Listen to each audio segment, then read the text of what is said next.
Right, this is what I don't get. It's saying there is one here. Hold on. It's because it's now saying on here, syncing, allocating some resources. Let's see. Why can't all this just be easy? Why does it have to be like this? I'm not seeing it on YouTube now at all. Yeah, that's fine. I've started a new one through here. There we go. We should be live on a new one. Can you see that one? One sec. Okay, now I need to thingy this one. Yes, we're on. Yay, we are on. But now I need to go in. I need to fucking share this one about. God damn it. But at least we're live. That's all that matters. That's all that matters. Right, let's quickly share this. And then once we get more people on, we can actually start talking. Yes, I know it went away.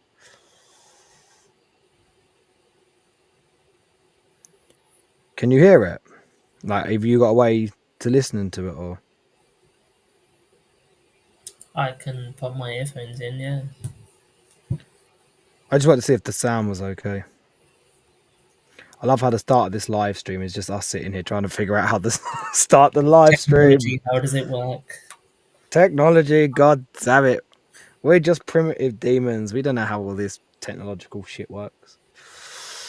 Sharing it everywhere. Yeah, we're good. Yeah. Right.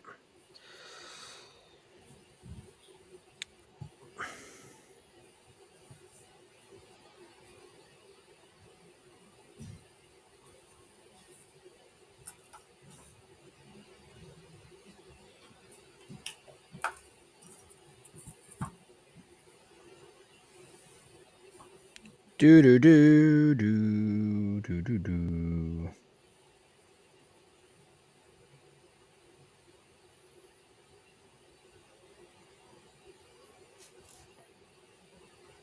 Right. That one, and then once we've done this, we can actually check to see if anyone's here.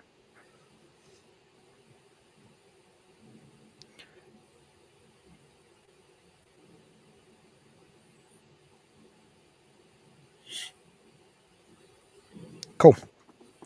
Right. I think there are people in chat because I'm seeing comments and stuff, and that's good. Does it all sound good is the question. If it all sounds good, then we can just get going, and we'll hopefully just let the chat build up. From what I could And hear, then it we'll get sounds straight fine. into it. Yeah, good. Right. I think there's a good few people in chat now. There's 7. I'm minusing us 2 because I know we're both in it as well, just to keep an eye on it. Yeah, right. Hello, people. It's like, I don't know about anyone else, but for me, this was Christmas week. Next week, I don't give a shit about. This week was my Christmas, right? I got all the shit I wanted. And it's been a bit controversial. Some people have been moaning and bitching, but you get that with everything, unfortunately. I'm just happy to have stuff to play with. Byron, are you happy? Same here, man. Yeah. We've got 4 new detachments, 4 new ways to play. I've been discussing this with friends, and I think for a while we'd been getting bored playing demons exactly the same way over and over, and it's nice to have these different dimensions that almost force us to play a different way. Yeah, I mean, yeah, like that. This is the most exciting bit. Like, don't get me wrong. I still think for a little bit, I'm probably, as will a lot of like people trying to play at the best level with demons, will probably sit on Incursion for at least another month or so. Like maybe for me personally, I want to get a lot of practice in. I think I'm going to go to Luke's RTT next week. I wasn't going to go because it was only a few days after Christmas, but I think I'm going to go and just play the Slaanesh detachment. And then, but I think for Nottingham, I'm probably going to be on Incursion, probably a new version of the World's List. But like for me, it's just like for all intents and purposes, we have a codex now, right? We have 5 detachments. We have 30 stratagems. What is it? 16 enhancements. Like we literally have more. We literally have more than Tau and Custodians do in their codex, right? Obviously, they now got detachments with the Grotma's calendar, but like we have a codex. We As far currently as have I'm more than concerned, Tau. yeah. So as far as I'm concerned, oh yeah, because when do Cap Tau come out? Tomorrow, I think. In it is it tomorrow? I haven't even I checked, but think. yeah, because in the I think codex I they only have 4 detachments. yeah. I think they've got their thing tomorrow because I think Custodians have 4 detachments as well, right? So Mm. um but yeah, so we basically have our codex, and as far as I'm concerned, like not even getting into the whole rumory thing because there's no point talking about that. But as far as I'm concerned, we have our codex. This is it. This is good. Um, I feel like the detachments that came out kind of subverted expectation. People expected certain things and didn't quite get it. And I don't think that means bad, but some people automatically think bad, right? People were like, I want full no pains and -1 toughnesses and all this on Nurgle. And because they didn't get that, they think it's bad. And don't get me wrong, the Nurgle detachment isn't like the best ever, but it looks fun. And I do think you can get something out of it if you put practice into it, which is what I love. I don't think any of these I think Nurgle and Slaanesh, not Nurgle and Slaanesh, Khorne and Slaanesh have power. I think they've all got power, but like Slaanesh has the most obvious power. Khorne has power, but I think he's actually going to require real skill to use it. Tzeentch is going to be a lot of skill, speaking from practice. And I think Nurgle will be the same. So I think none of them are just pick up and play. Like you actually have to put time and effort into learning the detachment, building the list, and then getting the reps in. I think all four are going to require the right list. Like you can't just muck about. Like with Incursion, you can take a similar like skeleton of a build and then just add and take away and put your own thing on it. And generally it's going to work because let's be real, it is a amazing, like I think Incursion is like top 5 detachments in the entire game, personally. I think it just gives you so much to play with. You don't like all levels of demon player can play Incursion, which is fine. That's Yeah. good that we have a detachment that is just stable and you can play it no matter what. Then it's like now how like what flavor do you want, and then how hardcore do you want to play demons? And I think that's what these 4 detachments do. Personally, I don't know about yourself.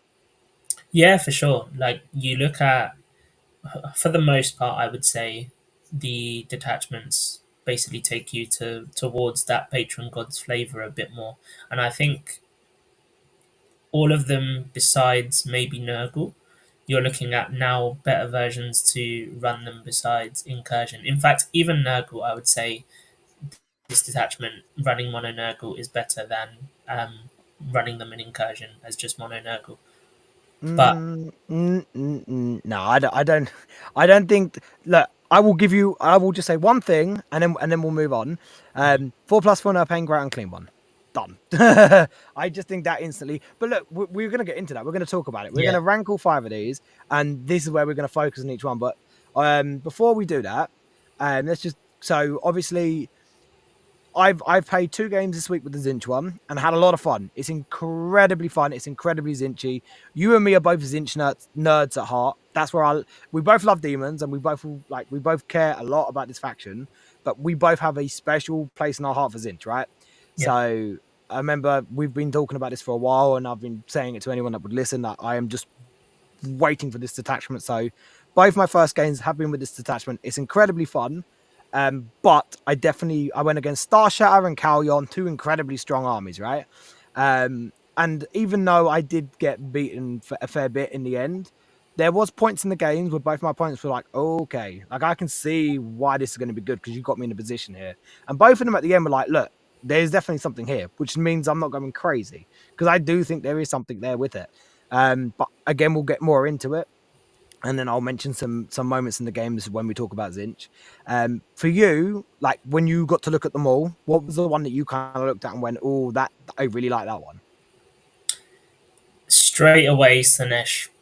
I think I looked at both Khorne and Slaanesh, and they were the 2 standouts for me. Mm-hmm. And Slaanesh jumped out to me the most as the most interesting one. They're kind of similar to Tzeentch in the sense that there's a to and fro there. It's not just you get this Yes. bonus and that's it, you smash everything. There's definitely choices to be made, and Mm-hmm. that's where I like it. And I think where the power actually comes is not actually in the detachment rule for them, it's mostly with the stratagems. So that's Yeah. what intrigues me the most. Yeah. I agree with you. I am all for strong, powerful buffs in the game. but there should be drawbacks. And for some reason, they hit that perfect with us. Yes, we get these rerolls and ways to buff our stratagems, but we have to also give our opponent them when we do them. Or yes, we can get full rerolls and everything, but we also give up going first. And in some cases, you don't care. You go into a rhino. As keeper is not going to be scared of a rhino, but also if you're charging keepers into, I don't know, 8 bound, for example, like, okay, that's scary. So I love that. But then sometimes you can't help but feel like we have to get buffs, jump through hoops to get buffs that other armies just get. That feels bad. But I think they hit the nail. Like I always feel like most of the time when demons get stuff, they're written in a way that the game should be. Like, yes, you can get this really powerful buff, but you've got to also Got to do work this. for it. Like, yeah, you got to work for it. You got to give something up. Fine, I'm cool with that. It's just a bit annoying when some armies don't have to, but that's cool because I don't care about other armies. I just care about us, and I don't think there's anything in these attachments that is too good that it will get nerfed personally, Yeah. which is good. That's fine. But yeah, I think Slaanesh obviously is the standout one. It's the most powerful one on the surface. Khorne is also strong, but again, we'll get into our thoughts on it. What just quickly, like one individual thing in any of the detachments, what was the one thing that stood out to you? It could be a stratagem or an interaction or anything. What was that one thing you looked at and went, oh my god, like I love that? One for each of them. Uh no, do the first one that no, just in general, the first when you went through all four detachments, and then what was the most standout thing from all four detachments, any interaction or strat or whatever it is? Well, probably the funniest one is the fact that the Red Gobbo has been very generous about ignoring terrain these days for all armies over Grotmas. Yes, The fact that we got it in every single damn detachment, which is amazing. yes, But it's good, but that was the first thing that jumped out to me. yeah. Like, So really? Thanks, Red Gobbo. Um, yeah, like for me, just quickly, I'm on the same line as you, but more specifically. So I was in the live stream. Anyone that is watching now that was watching that, you would have seen my reaction. Um, I was reading it out and I saw the Khorne because I stayed off it. I was a good boy and I did not read anything. So I was reading it live on stream and got to the Khorne one. I was like, oh, Khorne can ignore like terrain now. That's awesome. Like blood crushers and thirsters love that. I might actually look at that. And then someone spoiled it in chat, was like, oh no, they can all do that. And I don't know if I gave the reaction on chat or on the stream, but the first thing that popped in my head was, oh my god, Shalaxi can go through walls. What the fuck? And yeah, that for me was my favorite thing out of all four or anything we got on Monday. My favorite interaction out of everything was Shalaxi can go through walls. And Galaxy I'm can go like, yeah, I was telling my mates this the other on both games. I was like telling them about the go through wall strat that all of them got there, and one of them literally went, "Oh my god, anything can do that in any of the detachment." I was like, "Yes," and when I went, "That means Shalaxi," they both were like, "Oh Jesus!" I'm like, "Yes," and she didn't get nerfed like I was told, hinted at that she was going to get some kind of nerf. It didn't happen, thank God for yeah, that. But I don't think I was fed false information on that. I just think it changed because the same areas where I kind of got the rest of it was all true. So thankfully they went back on that. Cool, fine.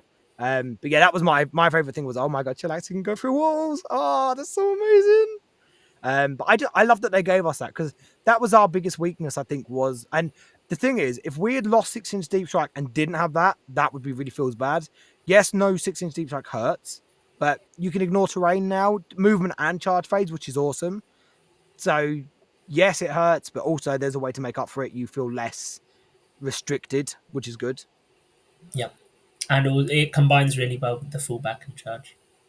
Yeah, it really does. It really does. Right. So let's have a look at some of the comments and then we'll get straight into it. Isaac. So I met Isaac at the Worlds. He's from Mexico and an absolutely amazing, amazing guy.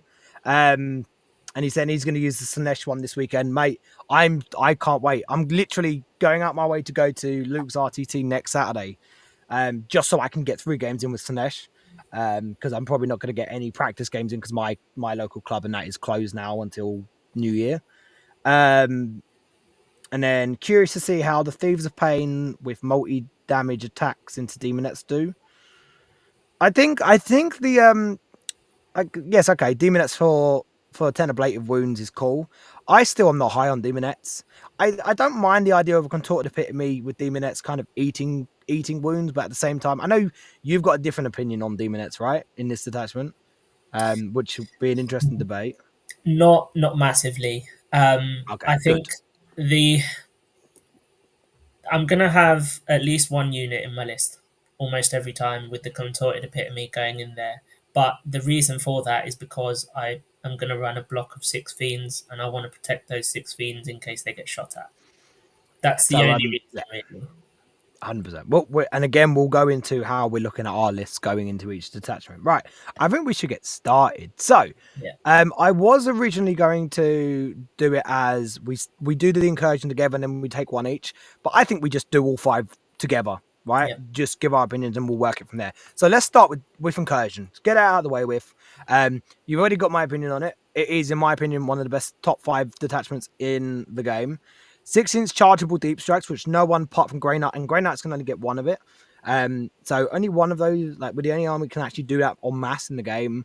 It gives you uppy down, it gives you advance and charge, it gives you +1 AP, it gives you sticky objectives, it gives you a really good solid toolbox of just good abilities that you can just use. You don't feel bad taking certain units. Everything can benefit from something in the detachment. And it is just overall just it's like it's our safety blanket now, I think. It's like if you're really struggling to get something out of these any of the new detachments, just fall back on incursion for a bit and you're good. Um and it just again playing a couple games without Daemon incursion, I still had uppy downy through Tzeentch, but at the same time I was like, oh shit, I actually have to like I can't just go, oh shit, I'll just 3-inch deep strike, or obviously now 6-inch deep strike, or just I can get closer, I can just do 6-inch deep strike. It was like, oh no, I've only got 9s, I'm not used to this anymore, and like so it felt a bit weird, but yeah, no, I think incursion is amazing. I still think it's the best one we have personally. yeah, yeah, for sure. I agree. I think there's a lot to be said about the flexibility of incursion. Straight away, when you look at all of these other detachments that have come out, everything's related to one god. Obviously, we expect that, like the army rule, the Mm-hmm. enhancements, the stratagems, everything has got the keywords in there for it's only going to affect this god stuff, which we get. But incursion is just one of those. It allows you to rely on the best units in the army, and especially for competitive play, you get to rely on the best units of the army, use raw power from data sheets, whilst using stratagems and enhancements and things to just boost those to an insanely efficient level. So I think it's still the best around. Yeah, so we're preparing for ITT, which is for anyone that doesn't know the international teams tournaments. I think you're going in one of your teams, right? Yes. Um, and then I'm going in one of the 6++ teams, and of course I am going to be the demon guy in my team. I think I'm in the quote unquote B team. Um, so and our army our team has more faction specialist focus, which is fine. And what the team captain was asking me, so like why? Because I was mentioning about incursion is still the better one, and he was asking me like, why do you like? What is your point on why it's still the better one? And I was like, well, 6-inch deep strike in general, and 6-inch chargeable deep strike, advance and charge, which anyone can use. And just listing off the standard reasons, and then yeah, so 6-inch deep strike, advance and charge, sticky objectives, actually benefiting from your army rule because that's the one thing that the other detachments don't really do. Um, and then I topped it off with also 4+ feel no pain, ground clean one, and everyone was like, "Yeah, I think that you could have just started with that, and we would have been cool." And it's like, yes. So I think the loss of the fat boy hurts. I felt it in my primary holding. I think I've crutched myself with him. I'm so used to just pushing him up natural expansion up the board, and then it's like in my other games, I'm like, oh, I'm going to move this up. Oh shit, it died because it's not as tough. I'm like, crap. Yeah. So so like I think he's a big loss as well. So I think him alone is also a massive. But like it's funny that literally the enhancement, the endless gift is also a massive reason to take the incursion, right? Or Yeah. while it's still very good. Um, Also, Eversave Chicken is also really solid. Yeah. Um, You need that boosted and range. Yeah, 100%. Well, or you could just shoot the Lord of Change through another unit, which I can speak from experience is fucking amazing. It's brilliant, And yeah, someone, that you don't yeah, have the boosted strength that you get from Everstave. well, so when we get to Tzeentch, I will talk. I will talk you through why I might. So you know my opinion on Lord of Change. I outside the Eversave think they're shit. My opinion slightly changes, but it is still because of an enhancement, right? So Yeah. Lords of Change without enhancements are crap, but with certain enhancements are pretty good. Yeah. But yeah, so I just think overall, like in Incursion, just gives you a the way I've looked at it, the way I kind of the analogy I had in my head was the Slaanesh attachment will like it's a toolbox built to fix windows. The Tzeentch one is a toolbox fitted to built to fix sinks.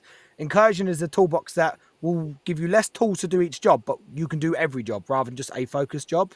Yeah. And that's a terrible analogy, but you get the idea, right? So like it gives you just a good amount of tools to use in your games. And also 6-inch charging deep strikes is I think we're all going to appreciate more than we did because I don't think because we it's just our thing, right? I think we took it for granted, but now we don't get it in the other detachments. I think we'll now feel just how good Warp Rifts really is. And it is Up and really, really down, good. realm of chaos. Is all we need to say. Yes. Yeah. Like I've instantly felt no uppy downy 6-inch throw out, right? And it Yeah. just you feel it. You Sending really Bellicor and really Shalaxi to the opposite end of the table when the opponent's thrown their entire army at them to try and kill him. mm-hmm. And just going, now I'm behind you. Now I'm going to eat your backfield. Now you've got to go backwards, but I'm also going to smash fiends and blood crushers or whatever into your face on this side. And yeah, it's just really good. And it is. I don't know anyone that plays demons competitively or even understands the game on that side that won't say Incursion is still the best one. But I'm not saying that won't change. I find it hard to change as it is without any changes to Incursion. Even Denizens of the Warp change, which I hate because everyone's saying, "Oh, Denizens of the Warp now is a dead strat. You can never you don't ever use it." I'm like, that's so far from the truth. Because personally, I think 3-inch deep strikes disappearing from the game is good quality of life change. It wasn't good for the game. It was fun that we had it, and it was amazing. And I've definitely won games using that strat. You're the same as me. We used it in very similar ways. But in general, looking from the point of view of someone that also tries to think of the health of the game and the faction in general, I think it was a good change overall. And it wasn't just us that got hit. If it was just us that got hit, I'd be fuming. But it's not. Everyone that had 3-inch deep strike got hit. Fine. And everyone's like, well, everyone has 6-inch deep strike now. And so it's not just us. I'm like, yes, except no one else apart from Grey Knights, because they've got their own specific stratagem, can charge from it. We still can. And with Denizens of the Warp, yes, you can't charge from it, but you can do that anyway. You don't need shadows. It's now easier, like it's less feels bad because you could never really stop 3-inch deep strike. 6-inch you have a chance to, but I still feel like it's enough of a gap that it will force your opponent to maybe have to commit a little bit to screening it out. You can still get units into pockets in their in the opponent's deployment zone with it. You can still, again, if you stretch your opponent further enough out, be able to drop a bigger guy cloak like Bellicor 6 inches away and then drop 6 inches out. It's not as powerful as it was, but it's still a tool there. I think it went from being probably the second best stratagem in the detachment to probably being the third one. I think Realm of Chaos is by far the best stratagem in that detachment, right? Yeah. 100%. I personally think Drought of Terror is the second one because I think +1 AP is just silly good. And then I probably think Denizens of the Warp. Warp Surge as well is really good because Advance and Charge is just solid. Like, again, I don't think there's any bad stratagem in this detachment. I know everyone kind of goes to Demonic Invulnerability because people say they don't like it. I personally love Demonic Invulnerability. On the ground clean one, it's pretty good. Or on a Keeper of Secrets and Shalaxi, it's pretty good. Um, but What it's not good also, on is the it's same smaller Bellator. units with 5 up invulnerable saves. Yeah, you do not But use you it. don't Like use it you on them. don't you no, you don't use it on fiends, you don't use it on play barriers, you don't use it on Nurglings, but you use it on pink horrors, you use it on the greater demons. Like it's invaluable on especially it changes the math on pink horrors drastically. I know I did this. It's amazing how much your pink horrors actually go from, oh shit, I just lost 2 extra than I needed to I now still have 3 in the unit. Oh no, now 6 of them are split. Sweet. Like that's huge. Same with the ground clean one. 4 invuln rolling ones with a 4 4 pain is at toughness 12 or 20 wounds is ridiculously tough. Ridiculously tough. So yeah, I just think overall, I think it's very hard to argue that it's not the best one, but it's also the most stale out of the 4. I feel like it because it just does one job, right? It's your idea is you want shadows, you've got shadows off all your big guys, you're gonna drop 6 away, you're gonna get close in, you're gonna punch someone in the face, you're gonna jump across the board. It is simple, it's boring, and it is stale because we've played with it for so long, but it's solid, right? Yeah. It's fine. Um yeah, so I mean I think I'm probably gonna stick with it for a little bit, but we will see. Um I'm yeah, definitely people sticking agree. with it for Nottingham tournament. Yeah, I think I am as well. Unless I take the Slaanesh detachment to Luke's event and smash face with it and feel like confident enough. But the thing is, because of obviously you and me, we're looking for the points, right? For the UKTC and ITC. Um, I want to do as well because Nottingham's like 300 odd people, right? So it's a massive event. And personally for me, I'm currently I had a great start to the season, and I'm three scores in, and I'm 40 something points ahead of you, who's in second. Is that right? Yeah, something like that. Yeah, We're I'm not quite bragging. I far ahead. swear to God, I'm not bragging about it. Look, right. Anyone who knows me knows I am desperate to win the number one spot for the UK, and I keep missing out because people keep jumping and just beating me just to it. And one of those guys is sitting in chat now. That's why I'm mentioning it. But Hello, so Josh. like, but like yes, like I think just for sake of ease, because we're used to it, I think incursion is what I'm going to sit on for Nottingham as yourself. But I definitely think as the next few months roll on and we get more practice in with these detachments, I definitely think I'll end up pivoting just to shake it up, and also once you start to find that secret source. But yeah, so the demonic incursion, pretty good. What one do you want to go to next? I'll let you choose the next one that we look at. I. It Don't depends. be boring. Don't Do choose we a want good to go one. in the Don't order? choose a No, I mean that was just a random order. We can if you want, but I think if we want to specifically talk about one specific, we can. Or we can just go in the order. I don't care. It doesn't I'm bother me. thinking if we go from order from second to fifth now. So we just do it in the way it. Okay, all right then. So Because I second is think going to we're be pretty Slaanesh, right? unified on this. Yeah, I think we are. I don't think we're going Yeah, to argue on this. I think we already have it in our head where we're going with this. yeah. I don't know. I might throw a wrench. I might throw a wrench in there. In the next one, but we'll go into it in a minute. So Okay. So, and I think you already know what I'm talking about. Yeah, yeah, Right. yeah. Second is going to be Slaanesh. No surprise to anyone because it is. I actually don't think it will be the second best come 3-4 months down the line. But I just think off the bat, us getting into it, getting used to it, learning these detachments, I think right now it is the second best. I do think it's going to get overtaken in about 3 to 4 months' time, but I'll get into that in a bit.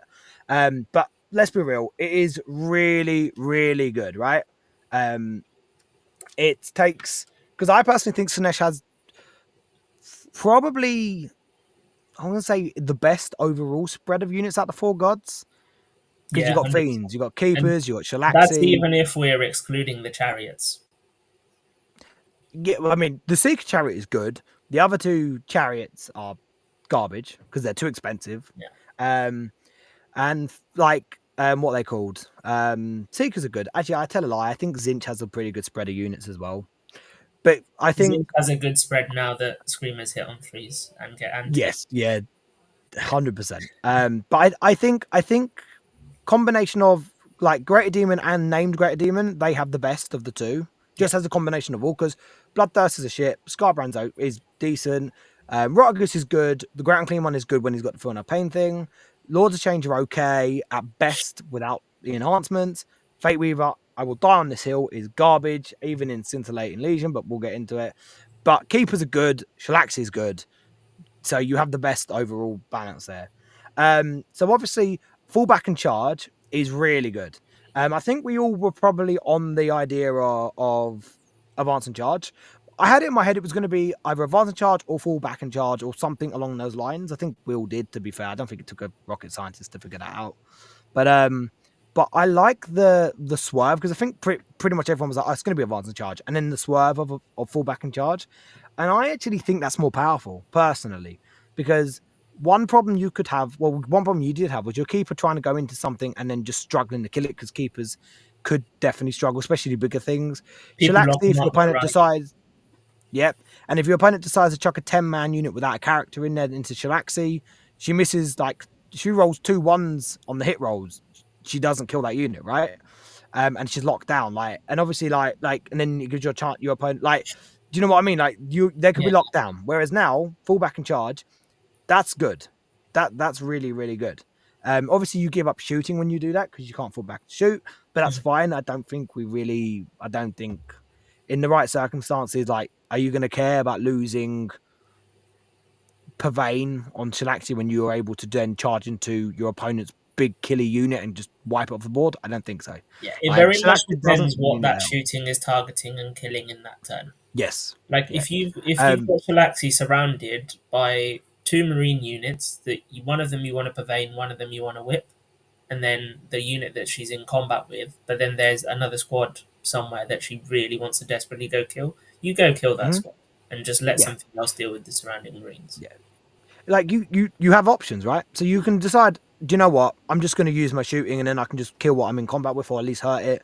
But then if it's like that, you, like, say you get, I don't know, assassinate, and you really need to draw every point you need to, Shalaxi now just being able to fall back and also on top of that go through walls now means you can get you know, mate, I'm so excited, I can't wait for them. I am going to stare the first person I do that to, I'm going to stare them in the eyes while I move Shalaxi through that wall, and I am not going to break eye contact. I'm going to be like, I am watching your reaction to this. So, it's amazing. It's so good. That's so good. Um, it's so good on in every detachment, to be fair. But it just feels like the most use you're going to get out of it. Like, maybe not. I think Blood Crushers love it probably more than anyone, but Shalaxi definitely also loves it, right? Definitely It's loves the it. combination of Um, that with the fullback and charge. Like you cannot lock her in anywhere now. yeah, you can't. This is what my mate was saying last night. He was like, you just can't lock her down now. She can fall back and charge, and you can go through walls. You can't, and yeah, you just can't thingy. And hold on, I'm trying to think. Desperate breakout. Can you only desperate breakout if it's physically impossible for you to move out of combat? Or can you like, say you've got a unit in front of you, like Hmm. lined up in front of you, but not behind you? Can you desperate breakout through, or can you only desperate breakout if you're literally locked up? You have to be locked up all the way through. You have So to be locked up. Okay. if you so it's weird if you've got terrain directly behind your base and you can move through without like part of you going through the models, you can spend the Yeah. CP to go through the terrain and not Yeah. have So to you won't desperate get locked escape. up. Yeah. I was thinking more if your opponent like lines up in front of you, you can just desperate break out and then go through terrain and then just kind of go through the unit. But like, if you have to go round them, fine, it's fine. But yeah, if they lock you up against a piece of terrain, you just go, cool, 1 CP, I'm gonna go through the terrain and around and now charge again into something else. Like, Yeah. um and then obviously Gambit. I think Gambit is such. I think honestly, like, I love the tokens for Tzeentch. I think they're so fun. But I think as a rule, I actually think Gambit is my favorite thing they released for us. I think it's so cool because you give up your fight first, but then you get full rerolls of hit and wound. That fixes keepers and it makes fiends terrifying, right? Yeah.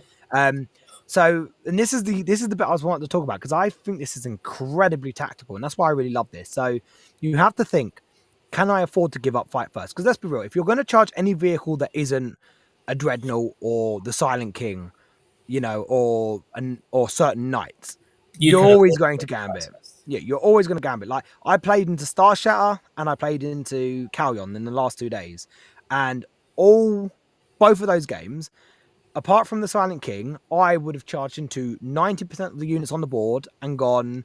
No, I say 90% of the board. Every unit on the board, because even Wraiths, I don't care about with Shalaxi or the Keeper. Like, they don't kill them.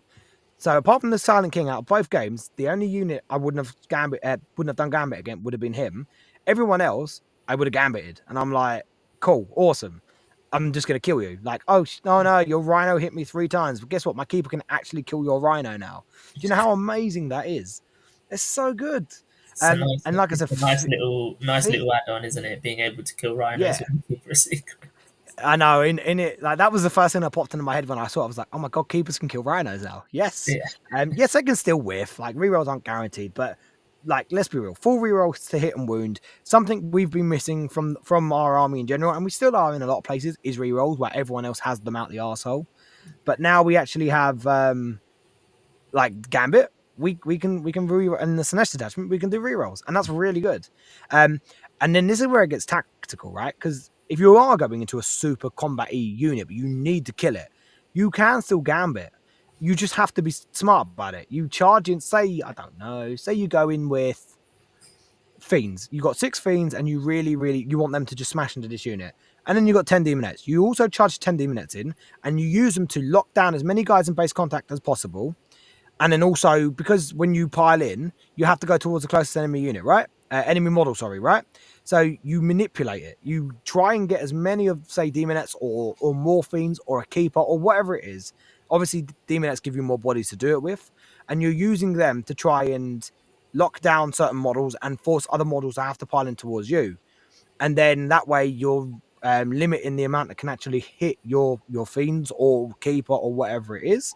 And then if it's fiends, you then pop Thieves of Pain and then just transfer the wounds onto the demonettes and go, cool.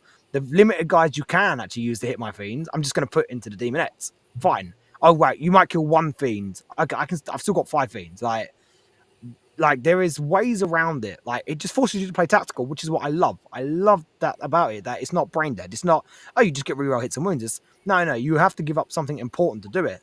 But now it's our responsibility to unlock that puzzle of, right, now how do we get around this debuff we get for getting this huge buff?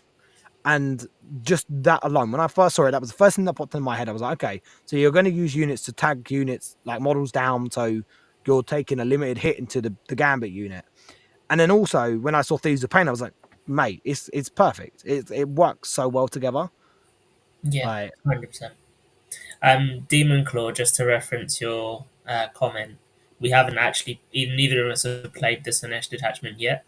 I'm going to be playing 2 games with it on Sunday, against one against Blood Angels, and then one against Necrons, and we'll see how they go. Star Shatter, right? No, it's going to be No. Awakened. Yeah, not Oh, Starship. I mean, that's a good test. So Blood Angels and Awakened are actually really good tests for it because they're combat-y style armies. Yeah, Um, I will say though, I got my first taste of Star Shatter and it is busted. It's fucking broken. It of is course it so is. stupid. We knew it. It's so stupid. And I mean, I also, it's a good thing. It's a good and a bad thing. The guy I play into, he doesn't go to too many events, but if he did, he would honestly be one of the best Necron players in the entire country. I'm very lucky to have very good sparring partners, as you do as well. So I was able to get not just a taste of it, but a very, very good taste of it. And I was like, and I was making him explain to me exactly what you're doing, what it does, because I want to know. Like, I don't care if you rip the shit out of me. I want to know what's going on. And he was just doing stuff, and I was like, this is stupid. This is so stupid. Yeah, so, but yeah, so I haven't played Slaanesh. I've only played 2 games with Tzeentch because I was determined I was going to run Tzeentch. And I have, and I enjoy it. I think it's definitely going to be my project for the year, which I love.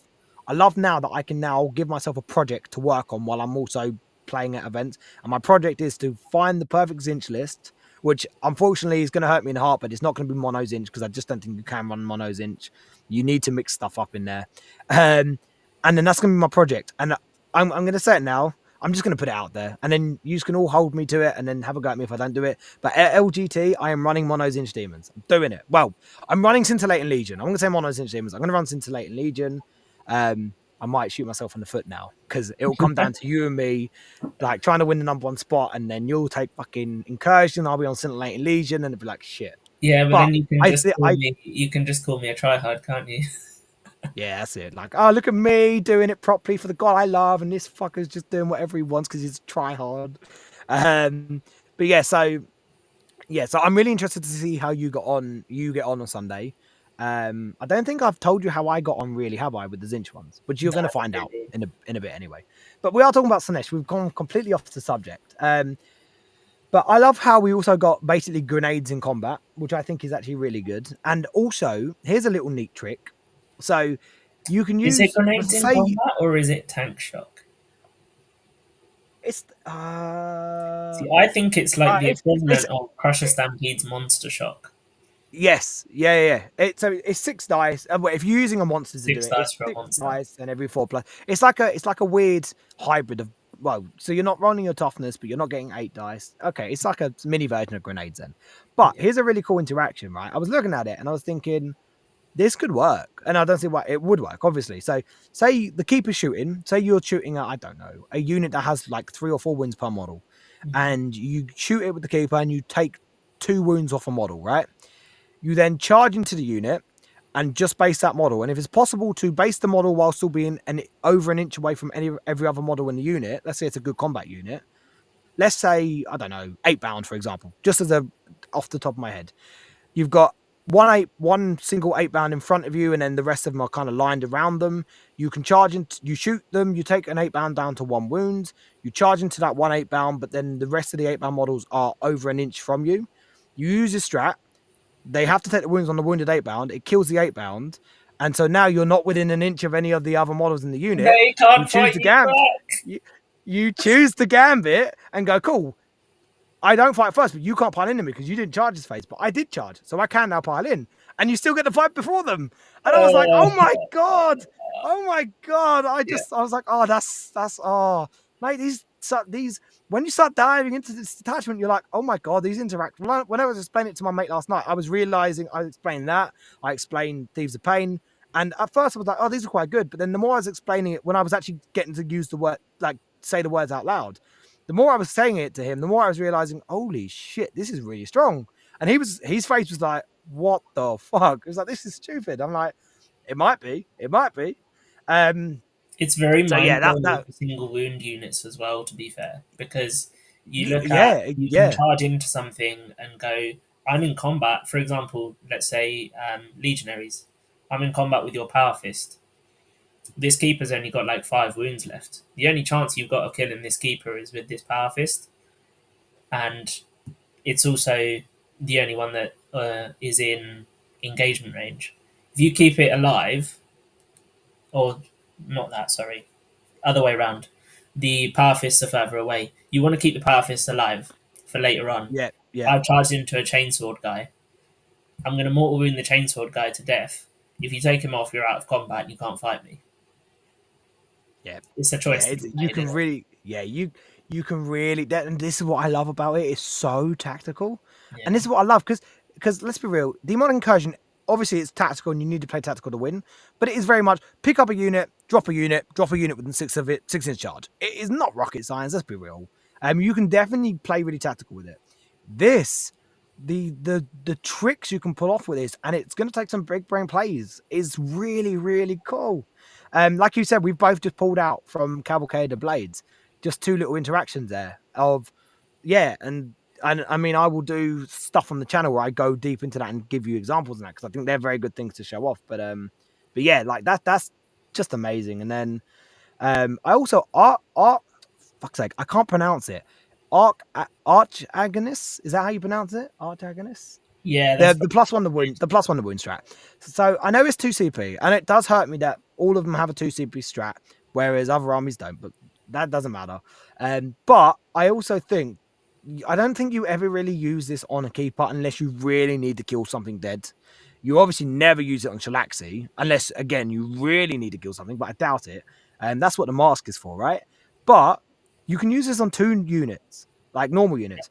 If you have 2 6-man units of fiends, that's fucking stupid. Like, oh, I've just charged your I don't know Imperial Knight. I'm or mate, whatever. I'm gonna charge this vehicle that's really tough. Lamb Fortress, Lamb Raiders. I'm gonna gambit with both units. I'm also gonna spend 2 CP, so they both get plus on the wound. Reroll hits, reroll wounds, plus 1 the wound. And it's like, yeah, I'm gonna aim to get 6s on the wound, but any 5s are also gonna cause you damage. And I just don't. I think 6-man units of fiends when they gambit, especially with buffs from the strats. We haven't even talked about enhancements. We haven't even spoke about the enhancements. Can kill most things in the game. yeah. I think they are insane. And I'm going to claim I was ahead of the curve on this because I was running 6-man fiend units 4, 5, 6 months ago, and you were telling me, and I agreed with you at the time. They're a little bit unwieldy. Like the 3-man's are better, and I agreed with you. But you're running 6-mans, right? Like for Now me, I in like this detachment, yeah, yes. in this is 100%. I think I like 2, 6, and a 3 because I still like the 3 as a small bully unit that you don't feel bad if it runs, kills a unit on an objective, then dies. But I just think you want 2 6-mans just to go cool. You've got 2 big targets that need to die. I'm just going to kill them both with fiends. And also, you don't even have to rock. You don't even have to use that strat. You can have Second the master. mask, and you can have the keeper with the is it the crown? Is that the plus on the wound? No, the majesty, false No, majesty, False Majesty. false majesty. I don't like people are raving about both of them. I don't really see the too much value in the crown for 30 points. Like, yes, plus one hit is nice, but if you're getting reroll hits, I don't think it's that necessary. It's that False majesty, on situation the when other you're hand, not getting the rerolls. That's where, because yeah, yeah, okay, there'll be yeah, times when you want the crown for when you're not going into something that you yeah, can gambit okay, against. fair enough. Do you know what? I hate that they don't affect monsters. And again, looking at it from a balance point, fine, I'm cool with it. But False Majesty, I think, is auto take. I think you always take it as long as you've got a bunch of fiends and chariots to benefit from it. Here's a weird Um, question: do you think there's an argument to take False Majesty on a contorted epitome that's with a squad instead of a no. keeper? Uh, so I can see why Because you'd want here's to do the that. thing with the contorted epitome: it doesn't get the Fear and Pain whilst it's not attached to the squad. Hmm. So if you've used your pain thieves of pain to basically rinse the squad full of mortal wounds because your fiends are getting shot to buggery, there's a good chance that that contorted epitome is going to get left on his own. Yeah, I mean, And then you just basically use it as like a pseudo loan up to go and support your boys. yeah, but it's not a pseudo loan up because it can still be shot outside of It's well true. infinite True. range. But I think I mean, what I'm I trying think to it's get worth at is testing. maybe you want to take Soul Glutton on the keeper. Maybe. Yeah, I mean, Soul Glutton is nice. I don't. I think it's. Oh, I've got 10 points left, and I've got an enhancement free keeper. I'll chuck it on a keeper. Like I like Soul Glutton. It's nice. It's not better than Soul Stealer, unfortunately, in my opinion. Though I guess No, it's not. no, it's not. If Soul It's Stealer not was in in most this cases. detachment instead of Soul Oh, Glutton, oh, oh you my take god, it, hundred you percent. take You it take it. every Yeah, day. 100%. Soul Stealer. But I think that's all of the. That's all of the enhancements. Like, I wish they put in something in this that said you can take the enhancements from Incursion in these attachments. I really wish they did that, but they didn't. Um, Every sadly. detachment would just instantly be better because of that. Yeah. Oh, Um, mate, they would. I think the only one that doesn't significantly change the detachment is Argath for Khorne, Yeah, and that's 100%. Because because you don't need Argath really. I also think they've just Cage got is a better. better. They just, yeah, I was trying to hint at it. They have got a better enhancement than Argath, but it is Cage. Fury's Cage is infinitely better. It's also got a infinitely better name. I love that name. Fury's Cage. That's such a cool name. Also, I mean, we'll get into it in a minute, but Kamikaze Bloodthirster. I actually that kind of makes me want to run a Bloodthirster, and I hate them. But just the idea of that fucker dying and killing everything around him is amazing. But yeah, so Legion of Excess is amazing. False Majesty, I think, is auto take for the plus one wounds as long as you're going into Fiends and Seekers. Seekers, I guess, but Seeker Chariots. I think Seeker Chariots as well are hidden source for this detachment. And I'm not going to claim Art of War did it, and Nick said that already. But when I looked at it, my first thought was, oh my god, because a Seeker Chariot can kill a lot of like one wound 5-man units pretty easy now because they just charge in infantry specifically because they Infantry. charge in, they gain anti-infantry. They've got 9 claw attacks that are dev wounds, so they're deving on 4s. They're T6-7 wounds with a 4-1 against units like that. You're gonna imagine you're gonna gambit. So you're hitting on 3s, re-rolling, wounding on whatever, deving on 4s, re-rolling. Even marine units, you're going to rinse like a good chunk of that squad, like a 5-man intercessor squad or infiltrator squad. You can kill 3 of them fairly reliably with Yep. Gambit.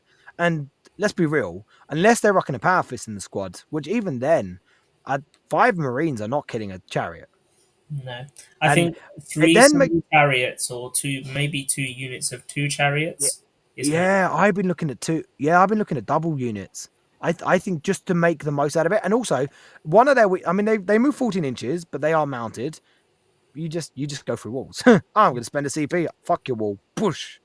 Like I think chariots like 65 points for what it can now do in this detachment. It's nuts. amazing. Yeah, it's It's good. nuts. And then I still think I'm looking at obviously seekers as well, just to give you some kind of forward screen and that.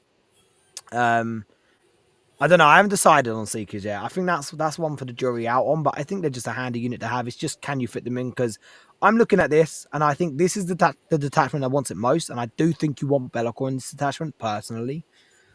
Same. Personally, I think it's the only one. I don't think Tzeentch needs it. Nurgle can do take it, but Nurgle doesn't need it, and we'll get to why Nurgle does not need Be'lakor. Khorne, I guess you could, but meh. Khorne and Slaanesh are the ones Um, that benefit from him the most. Yeah, Corn will benefit from him, but I think you don't 100% need him, but you can still make use of him. I think you want him for Slaanesh. I think at the moment, my kind of start of my list is Be'lakor, Keeper with False Majesty, and Shalaxi. And then it's building from there. I did look at two Keepers, Shalaxi and Be'lakor, but it's too many points. You don't get enough Fiends and extra bits to play with. So, um, but yeah, I mean, we all know it's good, right? And we can talk about it all day. But I think we covered the main bits with it. But yeah, so let's go to the next one. So we're going to Khorne next, right? Oh no, we're not. No, we're not. No, we're not. No, we're not. So I what know which unit one should you be want to third put for you? forward. It's gonna get slagged off. I know it will. So you think Khorne is the third best one, right? Uh, yeah, I'd have to agree Okay. with Khorne, but I know you're going to Uh, put Tzeentch. I am. So all right, let me put forward my argument. So I look right off the surface, Khorne is stronger. Off the bat, for the normal player, Khorne is stronger. Yeah. I'm looking at it at a higher up the table type of look. Khorne is really good, but as soon as you get to game 3, game 4, game 5, when you start to hit that type of player, they will just look at your list and go, "Cool, I know exactly how I'm going to play around that," and they can play around it. Like, and don't get me wrong, you can still. I think Khorne gives you a really good combat punch. I just think Tzeentch, once you can kind of get the list down, I just think it has enough tricks that you can get yourself out of certain situations in those type of games. Um, Damage wise, it pales in comparison. I don't think the Tzeentch list does a lot of damage, and I can speak from experience on that because I've tried it, and you lose out on damage. Um, but Tzeentch just you have better ways to use your best assets in your list. You have better ways to look after them. Um, you are just tougher overall. Your 4 up runs across the board. I don't know what kind of path to go down. I don't know if heavy horror is going to be a thing for it, but horrors are also a thing, obviously, and they are just a pain to deal with. I guess it depends what you're looking for. If you're looking for like a pure damage list, Khorne is obviously the way to go. But if you really like that tricky play around your opponent, just be annoying as hell, and then that's how you type a play, I definitely think the Tzeentch one is better. But I am gonna agree with you and put Khorne in thirds. I just wanted to make my point because I Yeah. think in about 3 to 4 time, I can look back on this and go, I fucking told you all. That's the only reason I'm putting it there. But let's just go like off the start, us just getting our detachments without any of us, because no one's really had the chance yet to proper delve really deep into any of them. We're just gonna say Khorne is stronger straight away, and I don't think that's hard. I don't think that's too hard to disagree with. But I am gonna say it now. I do think Tzeentch will be the second strongest detachment after Incursion once people get their heads around it. Maybe sans Slaanesh, because obviously Legion of Exes is good and it is just straight up good off the bat anyway. But I think they're going to be very close. Maybe I could just be raving lunatic and I'm letting my bias inflict here, but having played it, there is something there. I know there's something there. It's just unlocking that source. So So, um, for me with the Khorne one, it's just I look at the tournament lists that people run these days, and I know how much everyone loves Blood Crushers. I know how much everyone loves Bloodthirsters as well. We've got our mate Luke who absolutely adores Bloodthirsters. fucking Um, hate them. Hate them with a passion. Anyone who is looking to play Bloodletters competitively suddenly has an amazing way to play them as well in Hmm. sticking objectives and killing stuff, moving into combat for free, etc., etc. All of these things benefit every single unit that a lot of people want to play in tournaments. I think Khorne is one of those armies out there that, universally speaking, a lot of demon players will play just for Khorne. Yeah, I So agree. Corn's popular, right? Which yeah, is boring, it's but probably the it's most true. popular one, and it pains me to say it, probably just as much as it pains you, because we find it the most like monotonous one. But you've got so much flexibility with how to use them, and every single stratagem that you look at in that detachment just either buffs a combat army in a way that is ridiculously good for what is already a decent combat army, or it's just like this is a core stratagem that every combat army wishes they had. So advance and charge, brilliant. Move through walls, Hmm. brilliant. Hmm. You see this fool's flight. This is the Corn 2 CP one. Is that's the charging one, right? Yeah, I just want to just before we get into that, yeah. I fucking knew they were going to do this. I thought they would call it frenetic bloodlust like we used to have. I thought they Mhm. were going to do it in the opponent's charge phase. Start the charge phase, you could make a charge in their charge phase for 2 CP. So I was off on the timing, but I'm so glad they did it because I think that's such a corn strat, and I love that strat. I It think is it's a an fucking absolutely amazingly ridiculous cool strat. stratagem with blood crushers. It Absolutely is. ridiculous. It really is. It really is. It's like, so in the opponent's turn, in the movement phase, I'm going to 2 CP charge you when you move away from me, and then I'm going to mortal wound you. Then in their charge phase, after they charge you, I'm going to 1 CP heroic, and I'm going to mortal wound you. You're taking mortal wounds in your own turn, boy, for me charging you. Hmm. Like, Hmm. and What's that? What's that? Grenades? What? No, fuck that. Blood crusher charge. blood This is nuts. crushers. Eh, Yeah. I think, yeah, 18 blood crushers in this detachment is going to become pretty common, especially with how much people love them. But I think the thing I like about this detachment as a whole the most, it's given bloodletter spam legs. I agree. I hate it because I'm not a big fan of them. But I think I sent a list in our little group chat where I just put I think it was 50 I used because 60 is just a number I don't like, but 50 I like. Um, but I agree. I think this definitely at least gives you an argument for bloodletters because you want to take advantage of your surge moves, right? So you want Yep. to get as many models across the board in areas that your opponent wants to move into as possible. So of course bloodletters come into that. 18 blood crushes. I I think 12 is definitely going to be a thing. I even think now we've moved through walls and like the buffs you can get. I actually don't hate a 3-man unit of blood crushers anymore as much as I used to. Um, but look, right, this attachment looks cool. I think, and I think off the bat it's going to be strong. I think it's very strong into people that are, and I've got to say this without trying to insult people because I don't mean to do it, but it's going to be good into less like players that you play into that aren't not the best players in the world. Let's say it like that. The people that aren't too experienced, they're there. They're less competitively inclined. Um, Even when you start to meet that middle bracket, I still think it's going to be good, and it's going to be one of those attachments that just because they force your opponent to think. But as soon as you meet someone like yourself, like myself, like anyone like us, or other people that just know how to play around these other things, it will just fall flat on its face. And I do think while this attachment is going to be strong to start with, this is what I'm saying with the Tzeentch one. This is why I think the Tzeentch one will end up being better than it.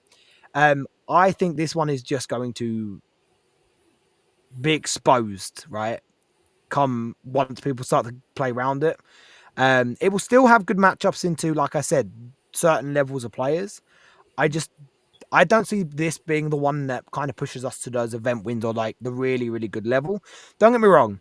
There will be certain players, and by certain players I mean Kevin Leonard, that will take this detachment and will just play it like his life depends on it. And he will be fucking insane with it.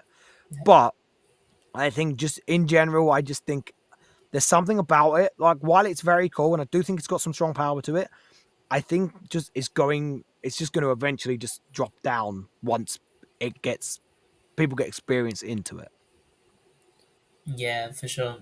I agree with you, by the way. I think eventually there will come a day when scintillating takes over blood.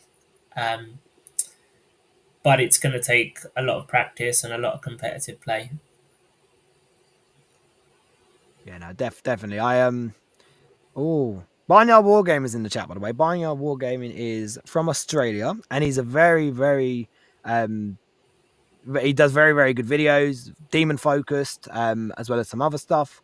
And he agrees that he thinks Khorne is the worst one, which I he's also saying Nurgle will reign supreme. Nurgle has something in it as well. But I'm not saying any of these are bad. I don't think any of these are bad. I do just want to say also, Barnyard thinks Be'lakor is terrible, and so we don't value his opinion that highly because you don't insult Daddy Be'lakor. But yeah, I don't know. The Khorne one's interesting. I think out of all of them, with where it could end up being, I think Khorne is the most interesting one because like it's got some very good strats, very good stratagems. It's got very good combat threat. The problem I think this will have is the delivery system.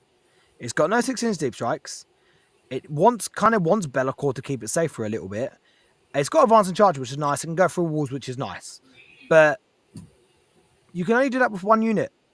Like you can only move Big through walls with one reliance unit. You on can the only advance with delivery one unit. is the surge moves. I think Murder Call is the biggest chunk of the delivery for most units. Yeah. Yeah, definitely. Because I think the way to Yeah, I do this mean, is going to be just push so much of your stuff onto objectives and force your opponent to come near them. As soon as they come near them, you jump into combat and kill them. But there's so many armies that won't work yeah, against. And that's why I think that, generally speaking, I would say as soon as people figure that out, Tzeentch becomes better than this because Tzeentch is a bit more tricksy, got more gameplay, mission play to it, and I think this will end up being the fourth, possibly even the fifth. Barnyard might be right, um, because I think when it's one of these detachments, once it gets figured out, it could end up being worse than the Nurgle one, and I think the Nurgle one is one of these that I don't think it's going to get figured out because I don't think there's anything massive to figure out about it. yeah. No, definitely. So yeah, I mean, yeah. Well, Khorne doesn't have a 6-inch deep strike. It has a +2 to charge thing. So obviously, if you put that on Blood Crushes, which I think is where it's best, or a Blood Master, Skullmaster, or a Blood Master, you have a 6-inch deep strike from reserve. But it is different to a 6-inch deep strike because if your opponent has any kind of negatives to charge, that will then, of course, like change. So if you have a 6-inch deep strike and you roll a 7 with a -1, you're still going to make it in. If you have a 9-inch deep strike and you roll a 7 with a +2 or whatever, you're still going to fail. So like, Guys, the yeah, biggest but thing, I just need to, just to note on that one as well, you still have to land 9 inches away, and the best players are going to zone yeah, that out properly for their important units. hmm Whereas 6 inches, it doesn't seem like a big difference, but it's much harder to zone out, trust me. yeah, it is, it is. Is everything still good with the stream, right? Because Yes. I'm getting a little bit, yeah, everything's good, yeah, cool. Um, yeah, so yeah, I mean, I want to because it looks cool, but Typically, as you I'm said, not mega you excited. just cut off. Like, I think my excitement. Yeah, I know it went a little bit silent. Am I all right now, though? Yes. Cool. Damn it, bloody internet. Right. Okay. Right. Let's start cutting through this a little bit faster, just so we don't get fucking issues. But yes, I think with the Khorne one it's interesting. I think it's the one I'm least excited to play, but I do want to play it. But if you want to run mono Khorne, it's definitely good to run mono Khorne. And I think this, if you want to run mono Khorne, very Khorne heavy, I think you do run this over Incursion, personally. At Yeah, least I'd for the say time so. being. It's the yeah, it's just the all round, the strats, the army rule, everything combines really well to just make it a very good hmm combat army, and that's what Khorne are going to be. So I've just thrown the last two in because it's obvious where we're going with this. Now, I feel bad putting Tzeentch in fourth because I don't think he belongs here whatsoever. But for now, relatively speaking, I think this is kind of where it goes. Tzeentch fourth, Nurgle fifth. Guys, it's all So part of Tzeentch's master plan. He it starts is. he Look, starts look lower, weak, he gives but everyone a false sense of security, and then works himself all the way up to the yeah, top, above Incursion. yeah, he really does. And I mean, I don't think it'll be better in Incursion. I think that's a bold statement, but mate, I Hey, don't I'm know what just saying there the is god something. himself is wanting to do that. He wants to be better than Bella. Course he does. Course he does. But right. So since I've actually got experience with this detachment, even just a little bit, I can I can give you a better insight on this than I can on the other ones. So my first, so for me as a real Tzeentch nerd, someone who started out well, now I started with demons for a long time. It was mostly Tzeentch demons. And so for me, I just wanted to play Mono Tzeentch. My lists were not that optimal. My first game had 3 Burning Chariots. I can confirm Burning Chariots are shit. They are not good. You might you might take one just so in that one turn where you really want to do as much damage as you can just pop. First of all, you get 3 damage free strength 9 shots or strength 10 within the Lord of Change range.